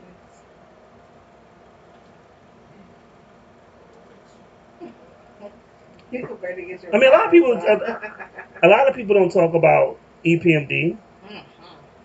You know, I was going to go there, but sadly, a lot of folks, like I say, don't know about him. Yeah. I mean, Eric and Paris making dollars was Bruh, man. You got to chill. That was my joint. That's what I mean. The fact that they had Jane like 1 through 6 or 5 or whatever, that was A to the. But I feel like EPMD, they're a vibe. Like, it's not just, you know, being a fan of. They're a whole different vibe. Yeah, Eric changed the game, man. Eric, his beat making and producing skills. That's what got me into doing music. One of the folks in my early rap days that got me into wanting to do beats and stuff, because lyrics are cool, lyrics are great, but if you don't have the right beat to go with those lyrics, it just don't make it. And some songs are made by that's why I explain most of the stuff that's going on now with the beat and the trap beats and the snap beats and all that. It's just a rhythmic melodic that the folks nowadays just get into a groove, so it's not even about the lyrics, it's about the music. So that's why I get why the music now is popular, because it's more about the movement and the rhythm and these dumb TikTok dances and dumb shit that they doing. So it's not even about the How you go from really positive? Because we gotta talk about these dumb TikTok. Because we gotta get a reality of it. No, let's be real. I'm gonna say this about these TikTok trends and things. Sometimes these TikTok trends introduce the younger generation to To- stuff that they Never never would heard. have come across. That's true.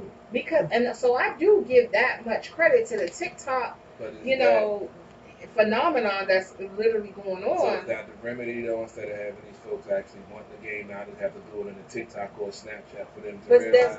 but real Just like talk, our parents said about us, we're gonna put in a real music talk, video for you to learn, and you're gonna we read the sat books and do there, the way you're supposed to be we done. get But you- mad at these young artists who don't go back and listen, right? We get mad at them. But we have a platform that consistently uses old stuff and makes it brand new again. And these kids are actually going back and looking for the original song. So Yeah. I'm But they're giving getting credit. But they're getting a snapshot. They're of it. getting But- a snapshot, but because of TikTok, you'll see that these same artists, when you go over to their Spotify, their streams have jumped because of the TikTok. But here's the Yeah, thing. that's not them. No, but let me But that's introducing them to these but artists. CP3, my thing is this though. Stetsasonic, right? Daddy-O from Stetsasonic. He said when they, especially was going through this, when people were going to sample war, he was like, "Tell you the truth, James Brown was old, but he got popular again when Eric B and Rakim dropped I Got Soul."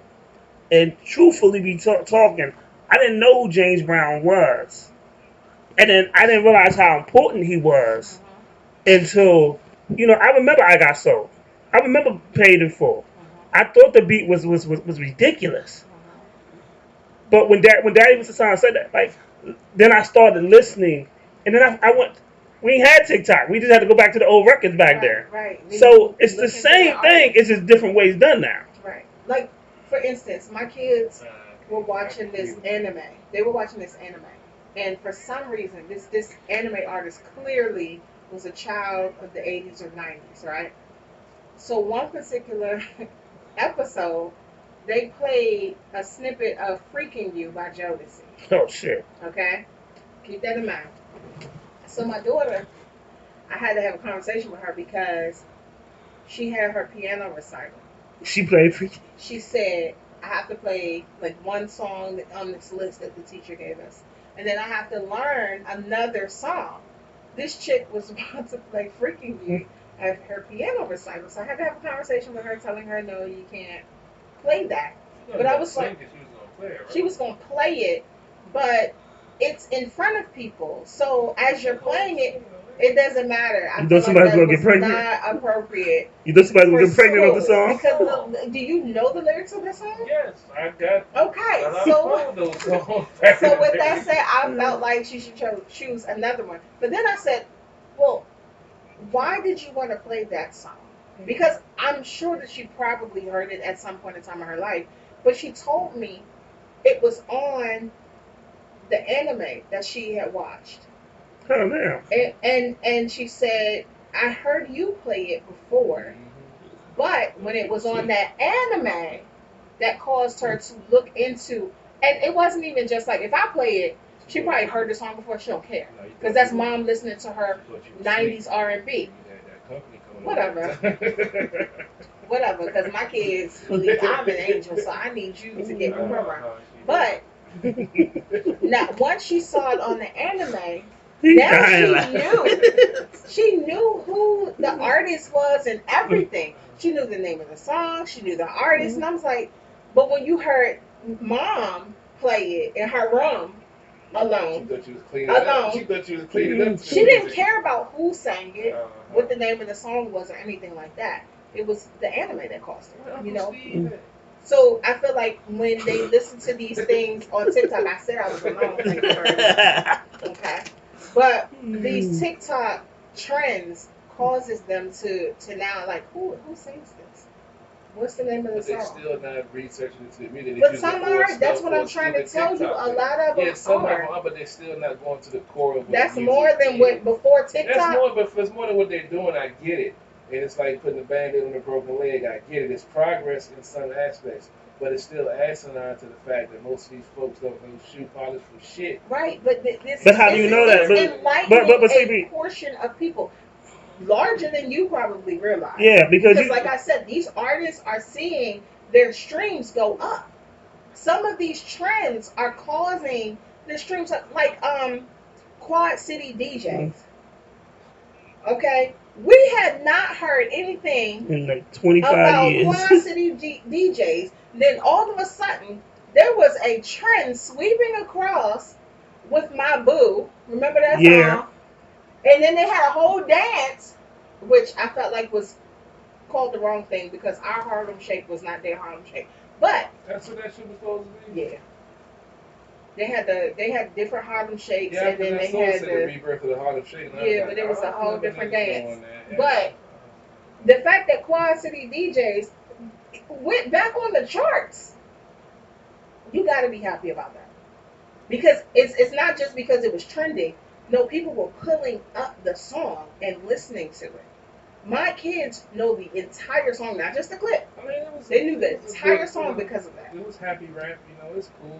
But that's what I'm saying. So I it gets on my nerves. But if it allows these children to be exposed to hearing the song, other music, I'm happy. Hearing the song and reminiscing about what it used to be, and actually understanding the movement of what hip hop used to be. Now, if that conversation gets opened up, then yeah, I'll applaud it because now the whole, not just hip hop and a whole bunch of things, but the appreciation of the roots of where it came from. I understand things change, things evolve, yada yada yada yada. But when you understand where it came from, it's like you have a different respect for it. Right. And I feel like some of these artists don't have respect for the music anymore with some of the shit they're putting out there. Right. And I we guess know that's that, where yeah. I think that's where I get offended. Well, I'm talking about the listener. I'm not talking about the artists right now. I don't know if we ever going to change the direction of these young artists. However, the mass, and that's who, once they have, the mass has an appreciation for what came before, maybe the artists will catch up. But at the end of the day, these trends have caused conversations. I see it all the time. They're causing conversations between children and their parents. I mean, I can attest to that. It happened to me as well. When I hear tracks and I'm like, well, where did that come from? Right. Like it came from this originally. And that's creating a lot of conversation between parents and their children, and I'm all for that. Now, as far as the artists and the younger artists and what they're actually putting out, hey. But sometimes we do hear people sampling an older track. I've heard that recently, and I am happy about that. Because that's how some of the songs you just said. Yeah, some of the songs that we heard. Like with their short attention span, I don't feel like they want to understand. You know, that's why everything you just being negative. Nancy that's why right everything is TikTok and stuff has what 60 seconds. Right. That's about their attention span. But here's the thing: the reason why I'm all for that is because those 60 seconds has caused these children to go and look for the original track. I guess my thing is it going to stick? Is it going to last longer than 60 seconds? But it does, because now these children know the whole track. They go and look for the original track, they listen to it, and they continue to listen to it because these artists are seeing an uptick in their streams. Artists that you would think they're over and done with. I mean, listening and understanding is two different things. I can appreciate they listening and getting streams of, but are they understanding? But wait a minute, CP3. What, first you go to they listening. Now you go into their are they understand? Give a fuck if an artist gets more streams. That's step one. Let me finish on CP3. If they're understanding hip hop versus listening is something totally different. Yeah, because we got people 40, 50 years old that still don't understand hip hop regardless. So and they was listening at the same time I was listening to. Right. And they ain't understanding. And they still don't understand. I feel if you're an artist, you should be able to understand what you're putting out there. Right, but we weren't talking about artists. But we're not talking about artists. I know, that's where I'm coming from. But you're coming from the listener is cool, but we're not going to understand the whole. But we're not coming from that. That's the point we're trying to tell you. We're not coming from that aspect. We're talking about this over here with the about the listener and stuff. As an artist, it's like just because you're an artist, like their job is to get paid, not to understand hip hop. As much as you want them to understand the music, their job is to get paid. The new R&B cats, some of them may not even recognize or even know who James Brown is. Is it their fault? It's not in their contract. No, I'm not saying that it is. I'm just saying that's the thing that changed. When we came up, there was an appreciation for it, and you weren't in it just for the almighty dollar because you didn't want to work for it. No, they were in it for the almighty dollar. But they had a love and a passion for it.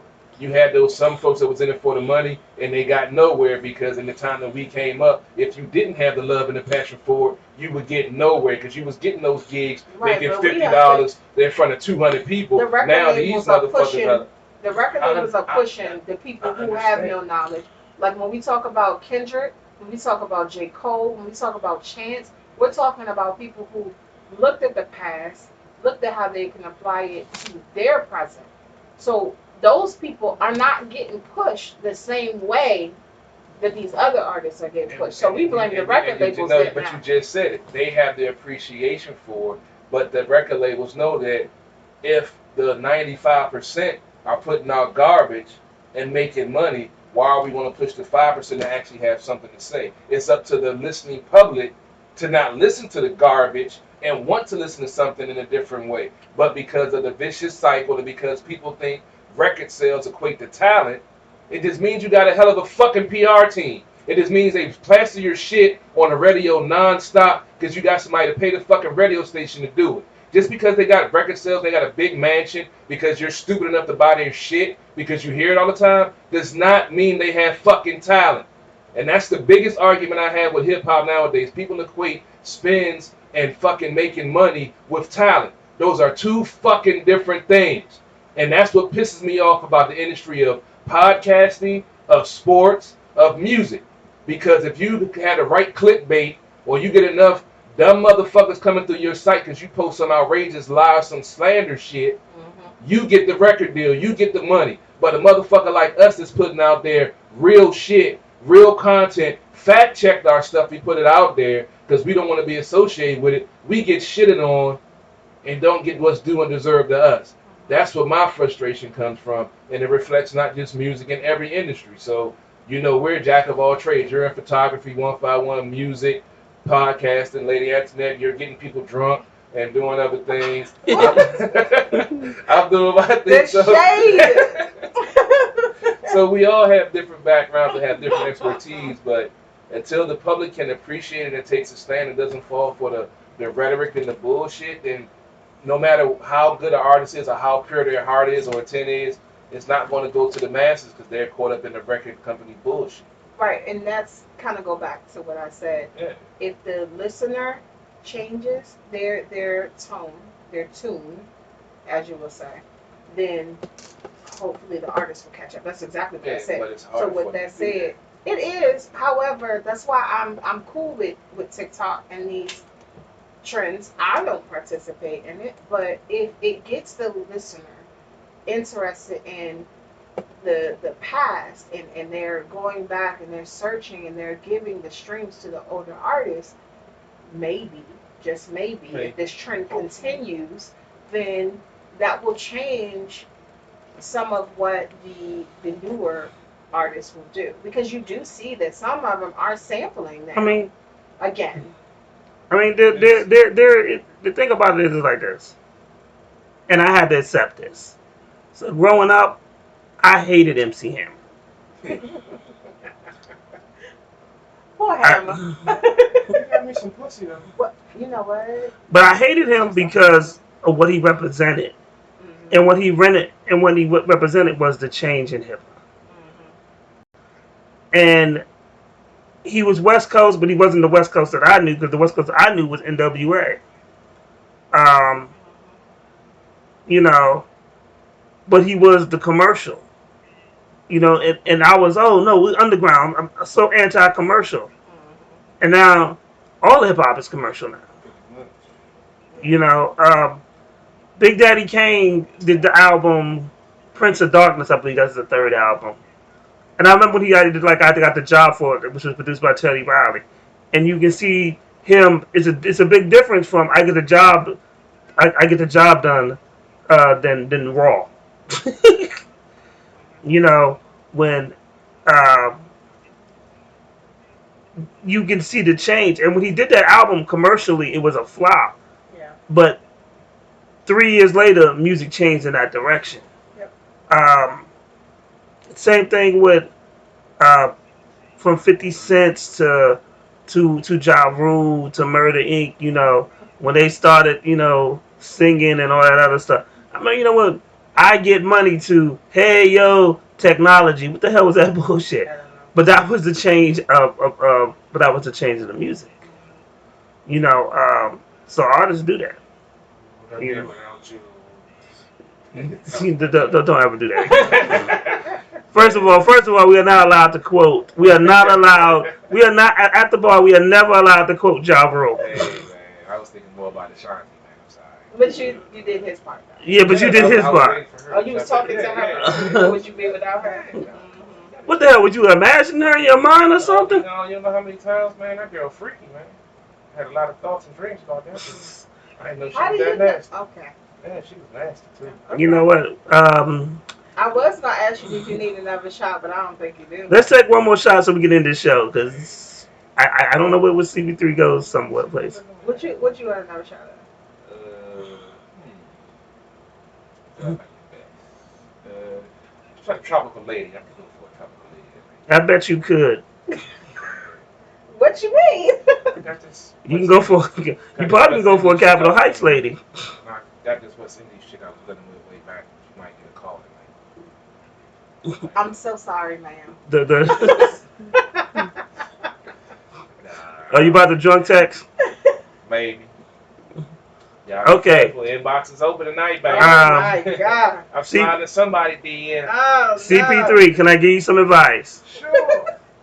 Get your life together. Do not leave with your infamous pick. I'm just saying, I got a new one.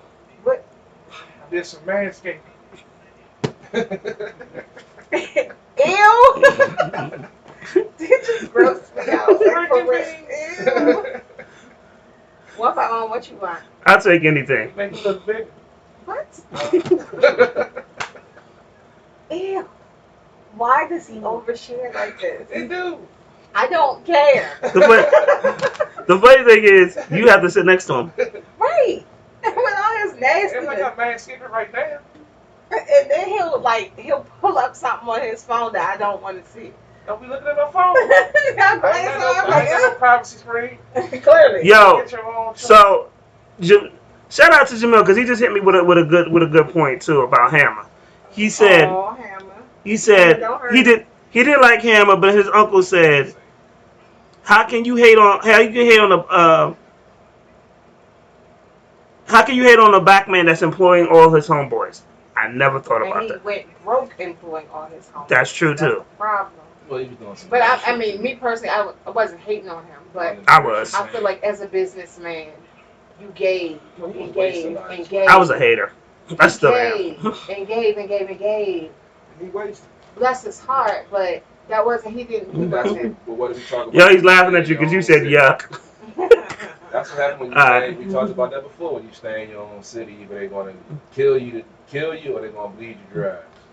And that's what happened to staying in Atlanta. Granted, he did some dumb shit on his own too, but trying to be that guy to help uplift people. He had a good heart, and unfortunately, it kicked him in his ass.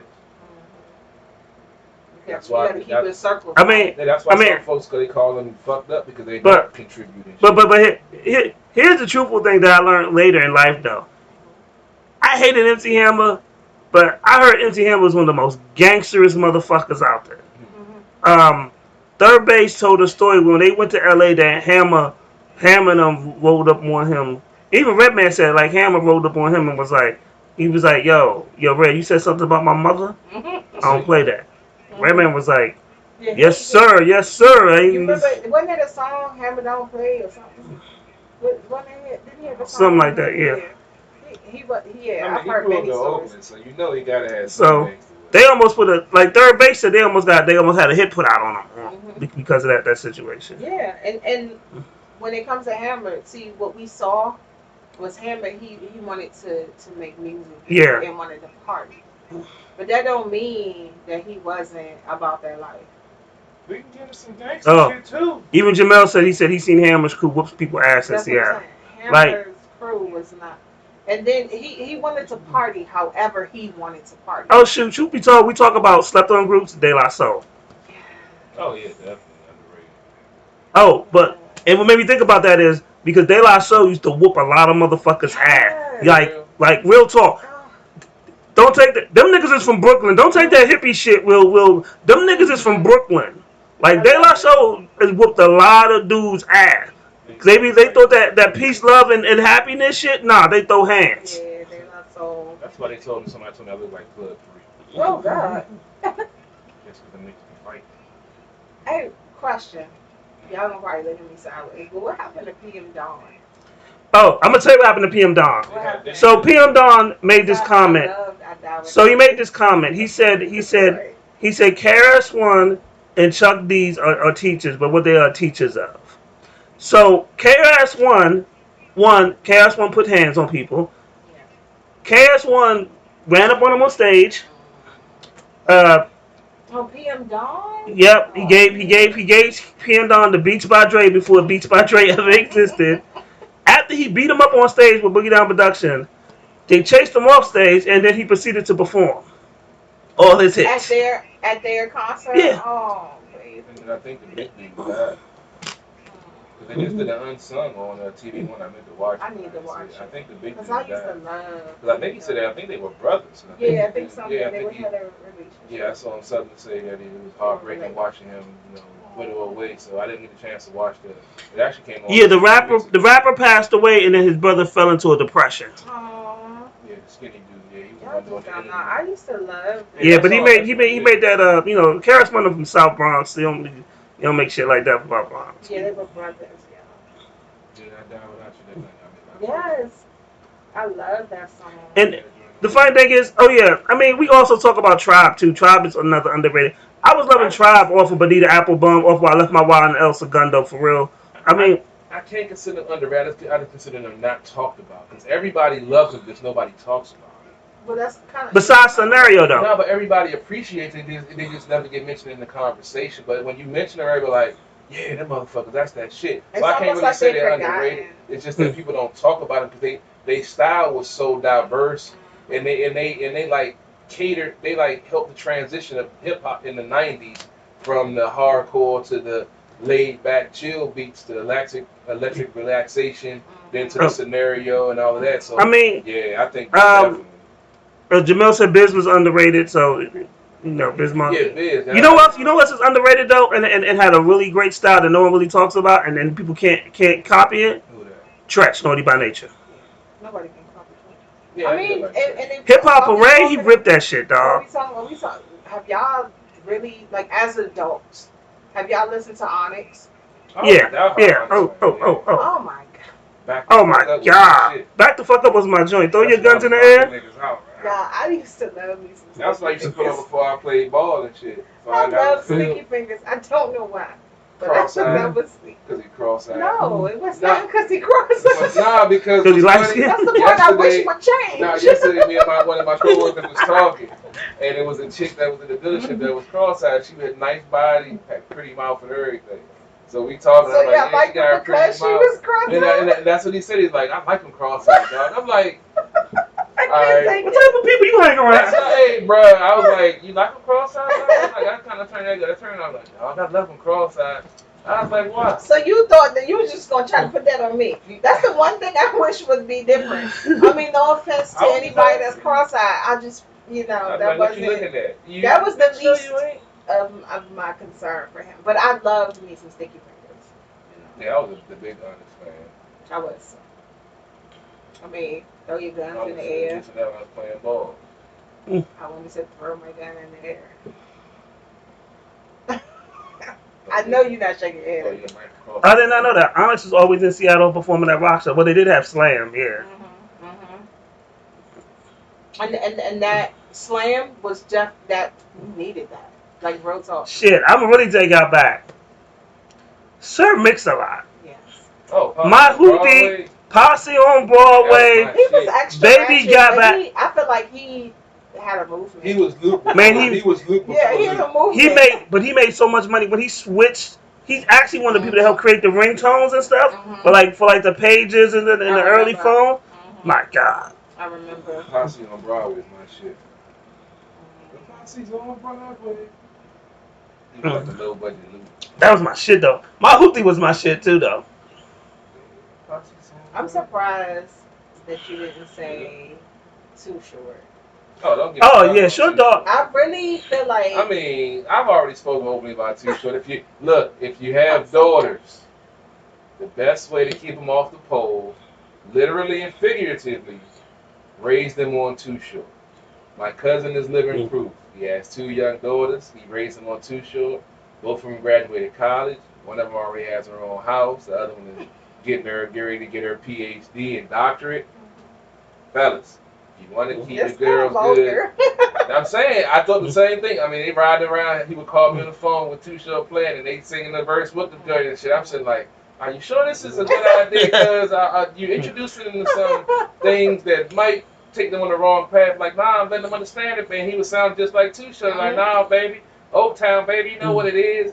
And he would be spitting the verses, and they'd be chiming in too. That shit is hilarious.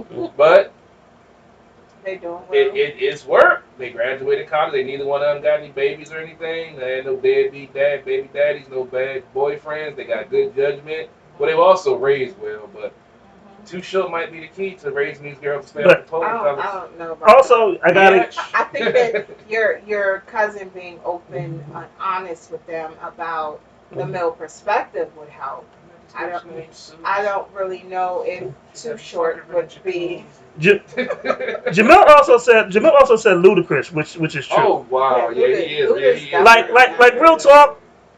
He got so many real talk bangers. He got so. Luda is really the king of Atlanta, not T.I. No doubt. See what fucked Luda when he came with that #1 rapper shit. That's what fucked him. But Luda got features, like on features. Yeah, but it became a point. His own stuff.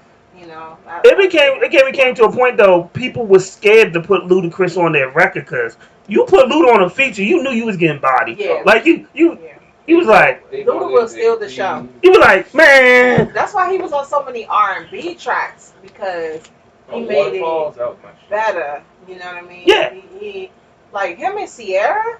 Yeah. That was on point right there. But yeah, as another hip hop artist, nah, he gonna embarrass you. He gonna embarrass you on your own song. Yeah. I mean, we'll probably continue this discussion of underrated people because like the more liquor we drink, the more names we'll come up with. We gonna look at the bottom. You know what? LOG and the Bulldogs, nigga, they was that shit. Be a father to your child. MJG. Hey, whoa. Father MC. I got somebody that's underrated. MJG. I knew you was gonna say it. I didn't want to go there, but you threw him out there. I did because they are. Oh my God, MJG, he will spit some shit to have you rewinding that shit like 5 6 times. Like, I'm gonna keep naming people. So the funny thing is, I think the game is underrated. Oh, definitely. Oh, some of his shit. And and recently, and I meant to talk about this earlier. Even Jamel pointed out. So he basically went at Eminem. He said he wants to do a versus with Eminem. He said he think he could beat Eminem in the versus. Okay, Eminem's catalog and the game's catalog. Because when it comes to versus isn't just my talent against your talent. It's literally my song and the popularity of my song against yours. So, but I mean, we've seen some. Once again, you gotta remember, Nelly, popular wise, should have been more popular than Luda. Luda destroyed Nelly in that verse. Well, first of all, like I just said, Luda. First of all, in verses, you can use everything that you've been in. Nelly cannot beat Luda in there because Nelly he tried to market for his Saint Lunatic, so he did most of the features with them. He didn't really branch out to anybody else. And Luda has his own stuff, and then he has features on features. So Luda, I knew Luda was gonna have that, like off the break. When you tell me who, and I think of their catalog because we're talking about their features, their stuff. Nah. So Jamel just corrected me. He said he wants a rap battle. A Smack DVD like URL rap battle. Okay, so that's a bad idea too. Eminem, yeah. Let's see. Eminem kind of focused his career on destroying people in battles. But he wants no catalog allowed on the stage. I mean, you'd have to really either. Okay, again, that I don't think that would be a good idea because Eminem has literally taken his career and centered it around the fact that he can rap battle. Well, see, Game is qualified. But here's the thing about He that. might be qualified, but will he win is the question. But I would that'd be a hell of a battle. I would say this. I would say this. The Game took on G Unit and still stood by himself. Did you really just say the G? Like Yeah. Yo, Lloyd Banks can really rhyme though. Okay. Lloyd is nice and Young Buck is alright, but 50 to me is always within my ability. He's a great hook writer, but not a lyricist. No, But he's not a lyricist. No. But I mean, Antonio was garbage. But Tony Yayo, he's a nigga that. Tony was more shock factor than good. Tony Yayo was garbage. He was more shock factor. He was garbage. He was hilarious. Look to your left. Look to your left. You see a trash can. If you look in the trash can, and if you look deep down at the bottom of the trash can, somewhere you will find Tony Yayo's album and career. Yayo was like if Damon Dash tried to rap. Damon Dash did not try to rap. Exactly, that's my point. He was a Damon Dash that should have never tried. He's a great promoter and great talker. He's a great pipe man. Yeah, but should have never been a rapper. I don't like him. I don't know. You know what? Do you know what people remember about the So Seductive video?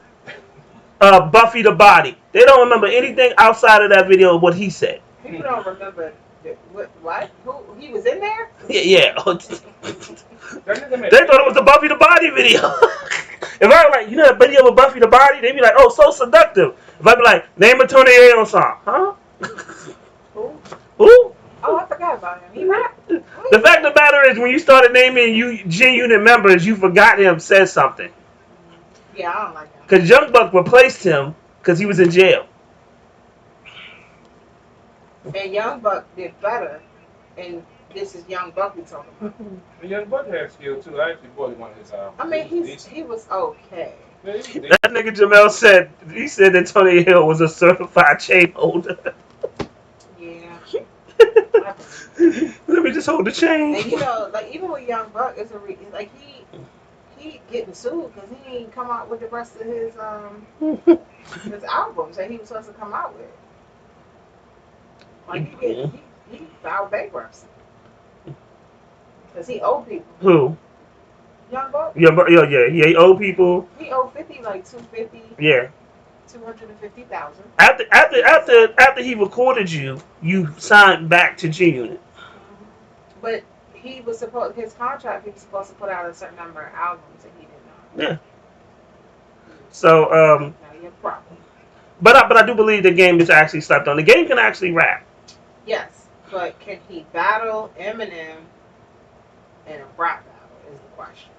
I think he can. I listen to a lot of his mixtapes. I don't have a lot. But here's the thing though. Here's the thing. That rap battle is if you're not from that genre, it's a totally different thing. Like Joe Buttons is a hell of a lyricist, and Joe Budden has made some great stuff. But when he rap battle, he got beat the fuck up. You know who's a good person as far as like, and a lot of people were surprised was Method Man, and I'm like, how do you? Yo, Method Man, Redman and Method Man really slept on. Yeah, both of them. They are. I love me some Method Man though. Like you can't tell me nothing wrong about that. And I do not believe that him and Wendy were in a whole relationship like she said. Because he's Method Man. Method Man can still. They still. Here's the thing, though. Those dudes can still, because they're dedicated to their craft. They still can spit, and they're vicious with their stuff. I saw a recent, maybe about a year ago. It was a video that was circulating of him at a rap battle. Yeah. It was a guy that was, known in the streets for battling, and he said he was going to take on Method Man. And I feel like Method Man got him. So, and even Jamel just pointed out, like, Cannabis can't rap battle for worth nothing, and you would think he could. Bless his heart. He ain't been the same since LL. Right, I forgot all about him. And I can't say his name without thinking of LL. Without saying Kim Bus. Yeah. to me, another slept on MC. To me, I was a big Wu Tang fan, and the GZA was always one of my favorite Wu Tang members. And for those who haven't seen their story, is it on Hulu? Is it on Hulu? The Wu Tang. Yeah, Yeah. Go watch that. it's good. It's good. I like it. You I know. was so excited the fact that it just existed. I think Beanie, if we're still talking slept on people though, Beanie's sequel could be considered slept on. Bean was a hell of a I'm lyricist. gonna be real with you. You ain't fuck with Beans? Nah. I remember when I was at Norfolk State. The Truth was my shit. We had homecoming. He came. And I Wasn't impressed. His lyrical wordplay was ridiculous to me, especially when it came to sports. He was one of the best sports metaphor lyricists ever But a lot of created. people say he ain't write his stuff, so. You know who else? You know who else? But it was a lot going on. But Freeway had his first album was good to me. Yeah, but he didn't write that. Line 'Em Up was my shit. But he didn't write that. So Who wrote it? Didn't they say Jay-Z wrote that? The whole album? Nah. Freeway was awful. He came too. That same. I was very disappointed. That homecoming. Damn, you sound disappointed. Your voice changing. Like you seen a ghost or something. That was some years ago, and I was not pleased. I was ready to party, and I was like, "What?" Like they didn't get the crowd going at all. It was awful. Other people did, but not them two. Expected that. Yes, I would agree there. Yeah. I like that. Damn, we can just name the Wu Tang members for the next half I was an gonna hour. say Wu Tang earlier, but We what can they're say following it Wu-Tang overseas. as a whole. I mean, what they're following overseas, that'd be just category to USA. But the way over to Japan loved them, I can't really consider Yeah. underrated with the following that they have. But I was definitely thinking them also. Yeah. And just on a side note, I forgot to mention, there's a Buns and Basketball League now where there are Yes, women been playing out. basketball. I know I'm working on trying to get Sports on the Hill podcast. Trying to get it I'll bring the fixed. camera out for that. That's what I was trying to tell them. We can shoot Yeah, footage. that, do you know that came about, what, 2020? It was in yeah, they COVID. started one of the strippers I used to work with. She's actually on one of the teams, so Okay. I've been talking to her and trying to get in touch with the people that run it to see if we can get some exclusive footage from the. And it's so Buns funny basketball. because they're not really. But when you get in an interview, you can't have a hard on. He gonna be Who says sitting I down. can't? He gonna be sitting down. It's called He- Mother Nature. He I will have can't a do nothing clipboard about in front of him. it. Hey, look. We shooting you from the waist up. Hey, I'm like, look, I can't. Just a man. If I see booty shaking with thongs on, And that's what the they do. bloods want to go They're like- somewhere. Then They're like, we'll shoot the ball and then start twerking and then do a split. yeah, it's not like lingerie football league where they actually Yes. really about it, but they wearing lingerie. But you know, Like, who I knows don't even what think might anybody's keeping score at these games. Like, happen. It's entertainment, and it's fat asses for another down. here we go. We It's know a why you're win-win- It's a interested. win-win situation. You know? Everybody's happy. They get to play ball. We get to see Chiefs. They get to score. Then they smack each other on the ass. We all wish we could smack them on the ass. So, you know, we get to live out some fantasies. They do. on this level. You know, saying they living out their basketball fantasies. Some of the gentlemen living out their fantasies of smacking them on the ass. Everybody's happy. Nobody's getting, roofied or raped. And everybody's happy. All right, let's get ready to end this show. Just saying. CBT, before we go, give me an underrated classic album that should go to album. Oh, I gotta go with my boy. It's his birthday today. Time for some action, Redman. Wow. Okay. I think that's an underrated album. I think that was a huge album for hip hop when that joint came out. And I still fuck with Redman. I've been checking out some of his stuff on his IG and his YouTube channel. And he still got some hits. I slap the shit out you is my motivation music every morning. When I bet it is. I slap the shit out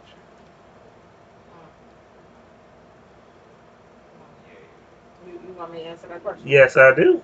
It's dark and hell is hot. DMX. Yeah, I feel like That was not really an underrated album though. That shit was on the chart at the same time. Flesh on my flesh. when people talk about, when they looking back and they talk about great albums, they're not mentioning that. They are not mentioning that. That was like, I played that album so much. It's ridiculous. And I feel like that should get more props. Did he win like a Grammy or anything for that? I don't think he did. I mean, it was on the charts for a little bit, but we ain't had nothing like it. So, Let me see. I'm gonna see what how many number one albums that he had. Hold on. He had 5 number one albums. See.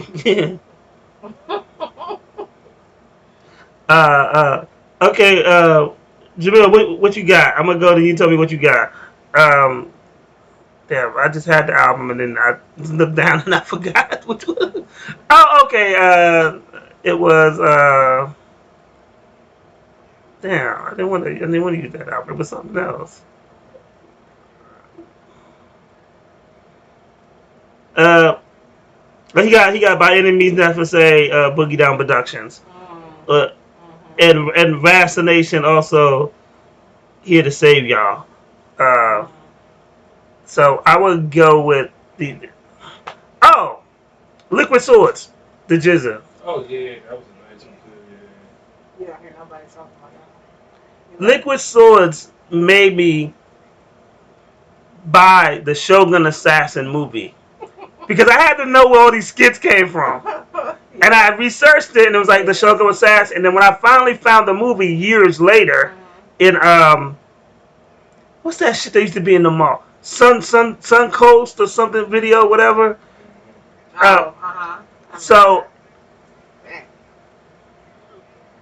but that's what made me get the joint. So Liquid Swords is my album. That was my shit. I was gonna do Nas Illmatic, but that's such a cliche. Yeah. Like, Life of the Bitch is my theme music till '93. I was gonna say, but this is not an underrated album. I mean, it is. I feel like my favorite Jay-Z album was a Black album, but most people talk about the Blueprint. Which one? They talk about Blueprint, but they don't talk about Black album. The Black album not really but the Black album was vicious. That's what I say, but that's my favorite.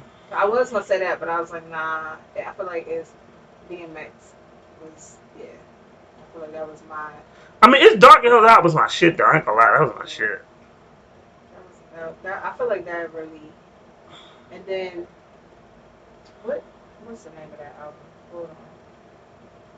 What's the name of that album? Which one?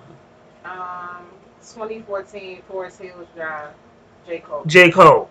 That's the album that made me was like I was back on my J. Cole shit. Because when he had that first album and that Mr. Nice Watch with Missy Elliott, I was like, it was that one. That one really got me. That shit made me mad. That album, I felt like, I mean, it did well though. I will give it that, but I feel like ain't nobody. That was underrated.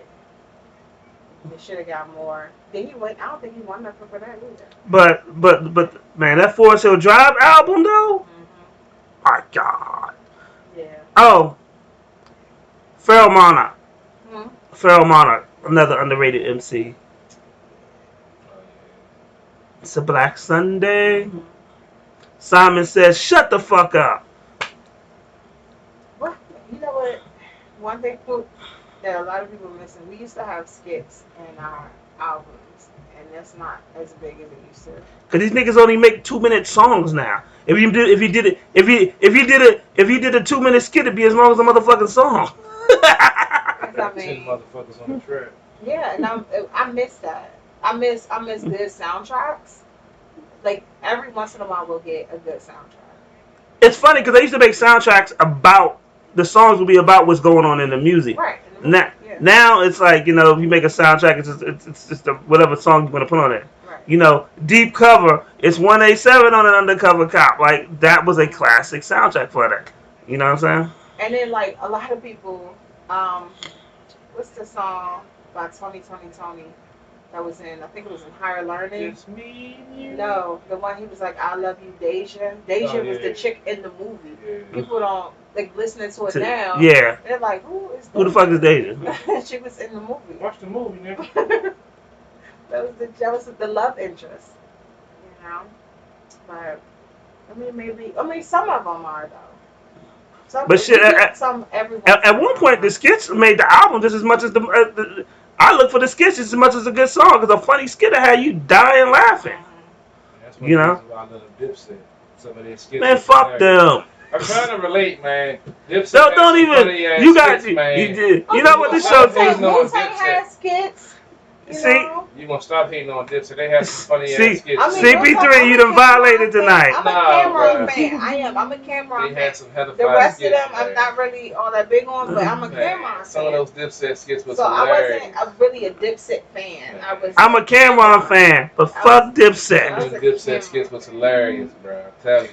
You done sang Ja Rule, and then you brought up the dipshits. Especially with Joel's, man. Come on, dog. You gotta listen to you done sang Ja Rule tonight, and then you brought up the dipshits. Hey, man, you violated tonight. I'm bringing a different point of view, baby. You know I gotta be different, baby. I can't be like I everybody else. wasn't with you on the Ja Rule, and then I'm not a Dipset fan. Man. Some of them skits, bro, the diplomatic community, man, them shits is funny, man. Some of them. It's funny that you didn't mention that album.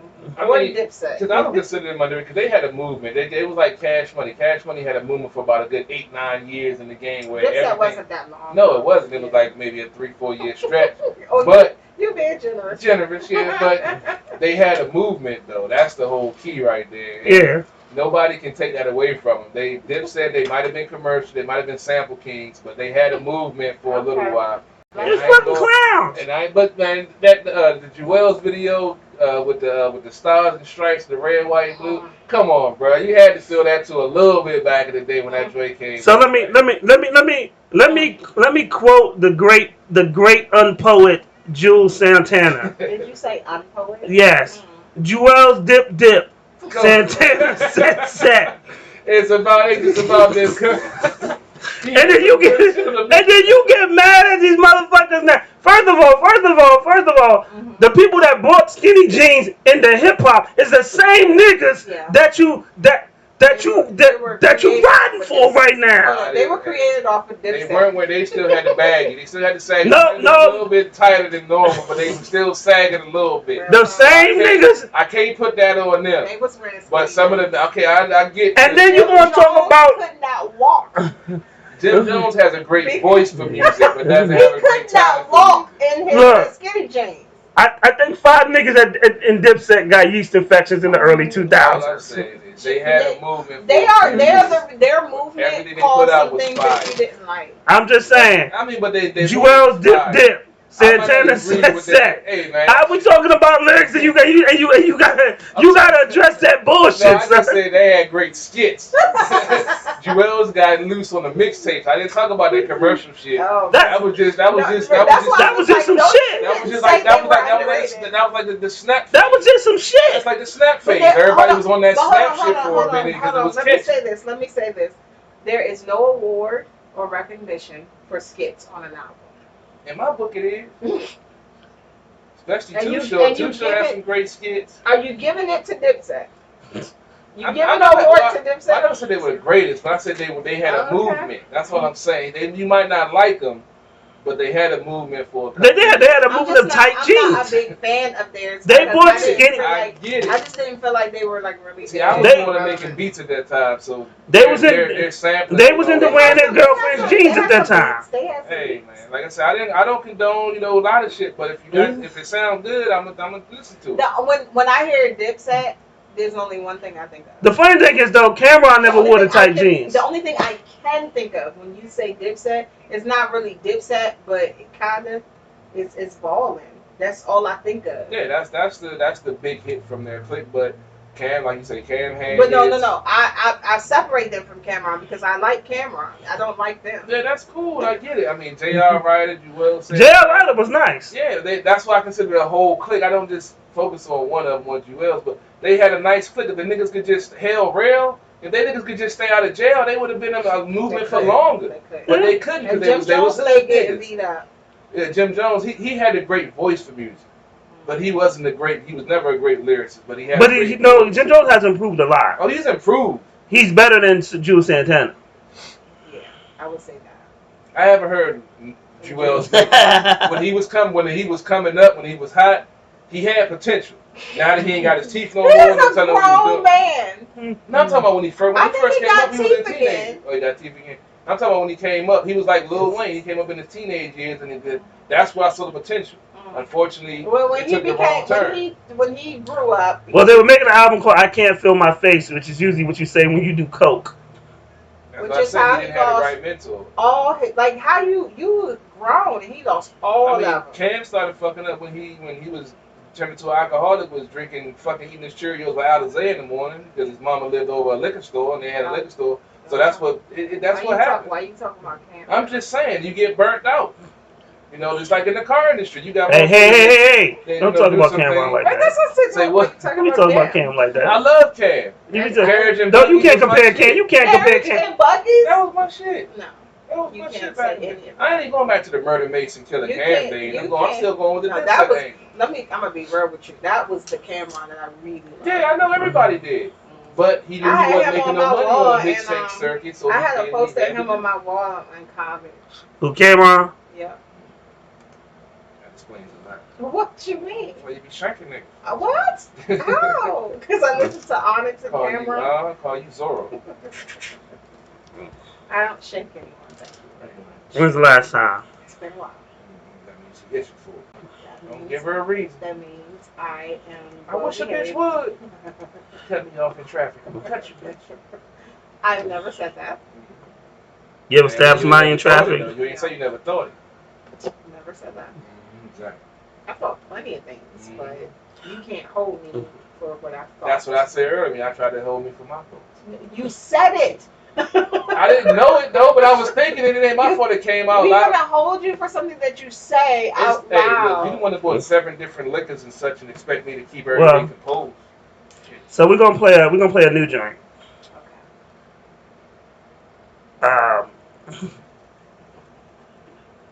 You should like this song. It's not a Dipset song.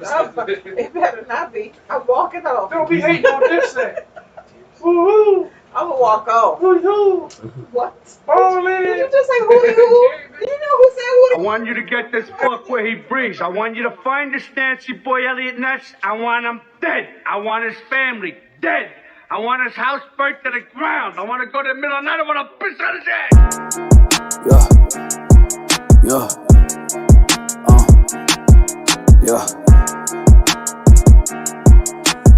Thorn. I love you, Bobby.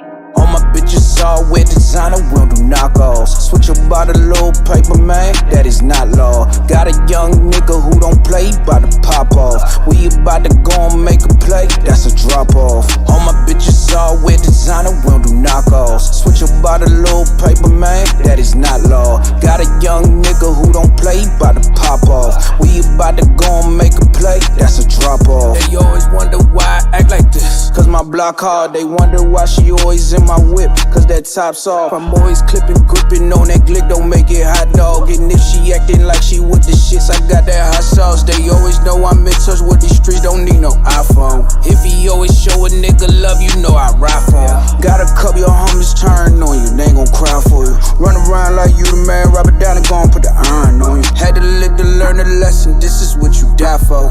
Every day this shit a blessing, cause it's been what I want.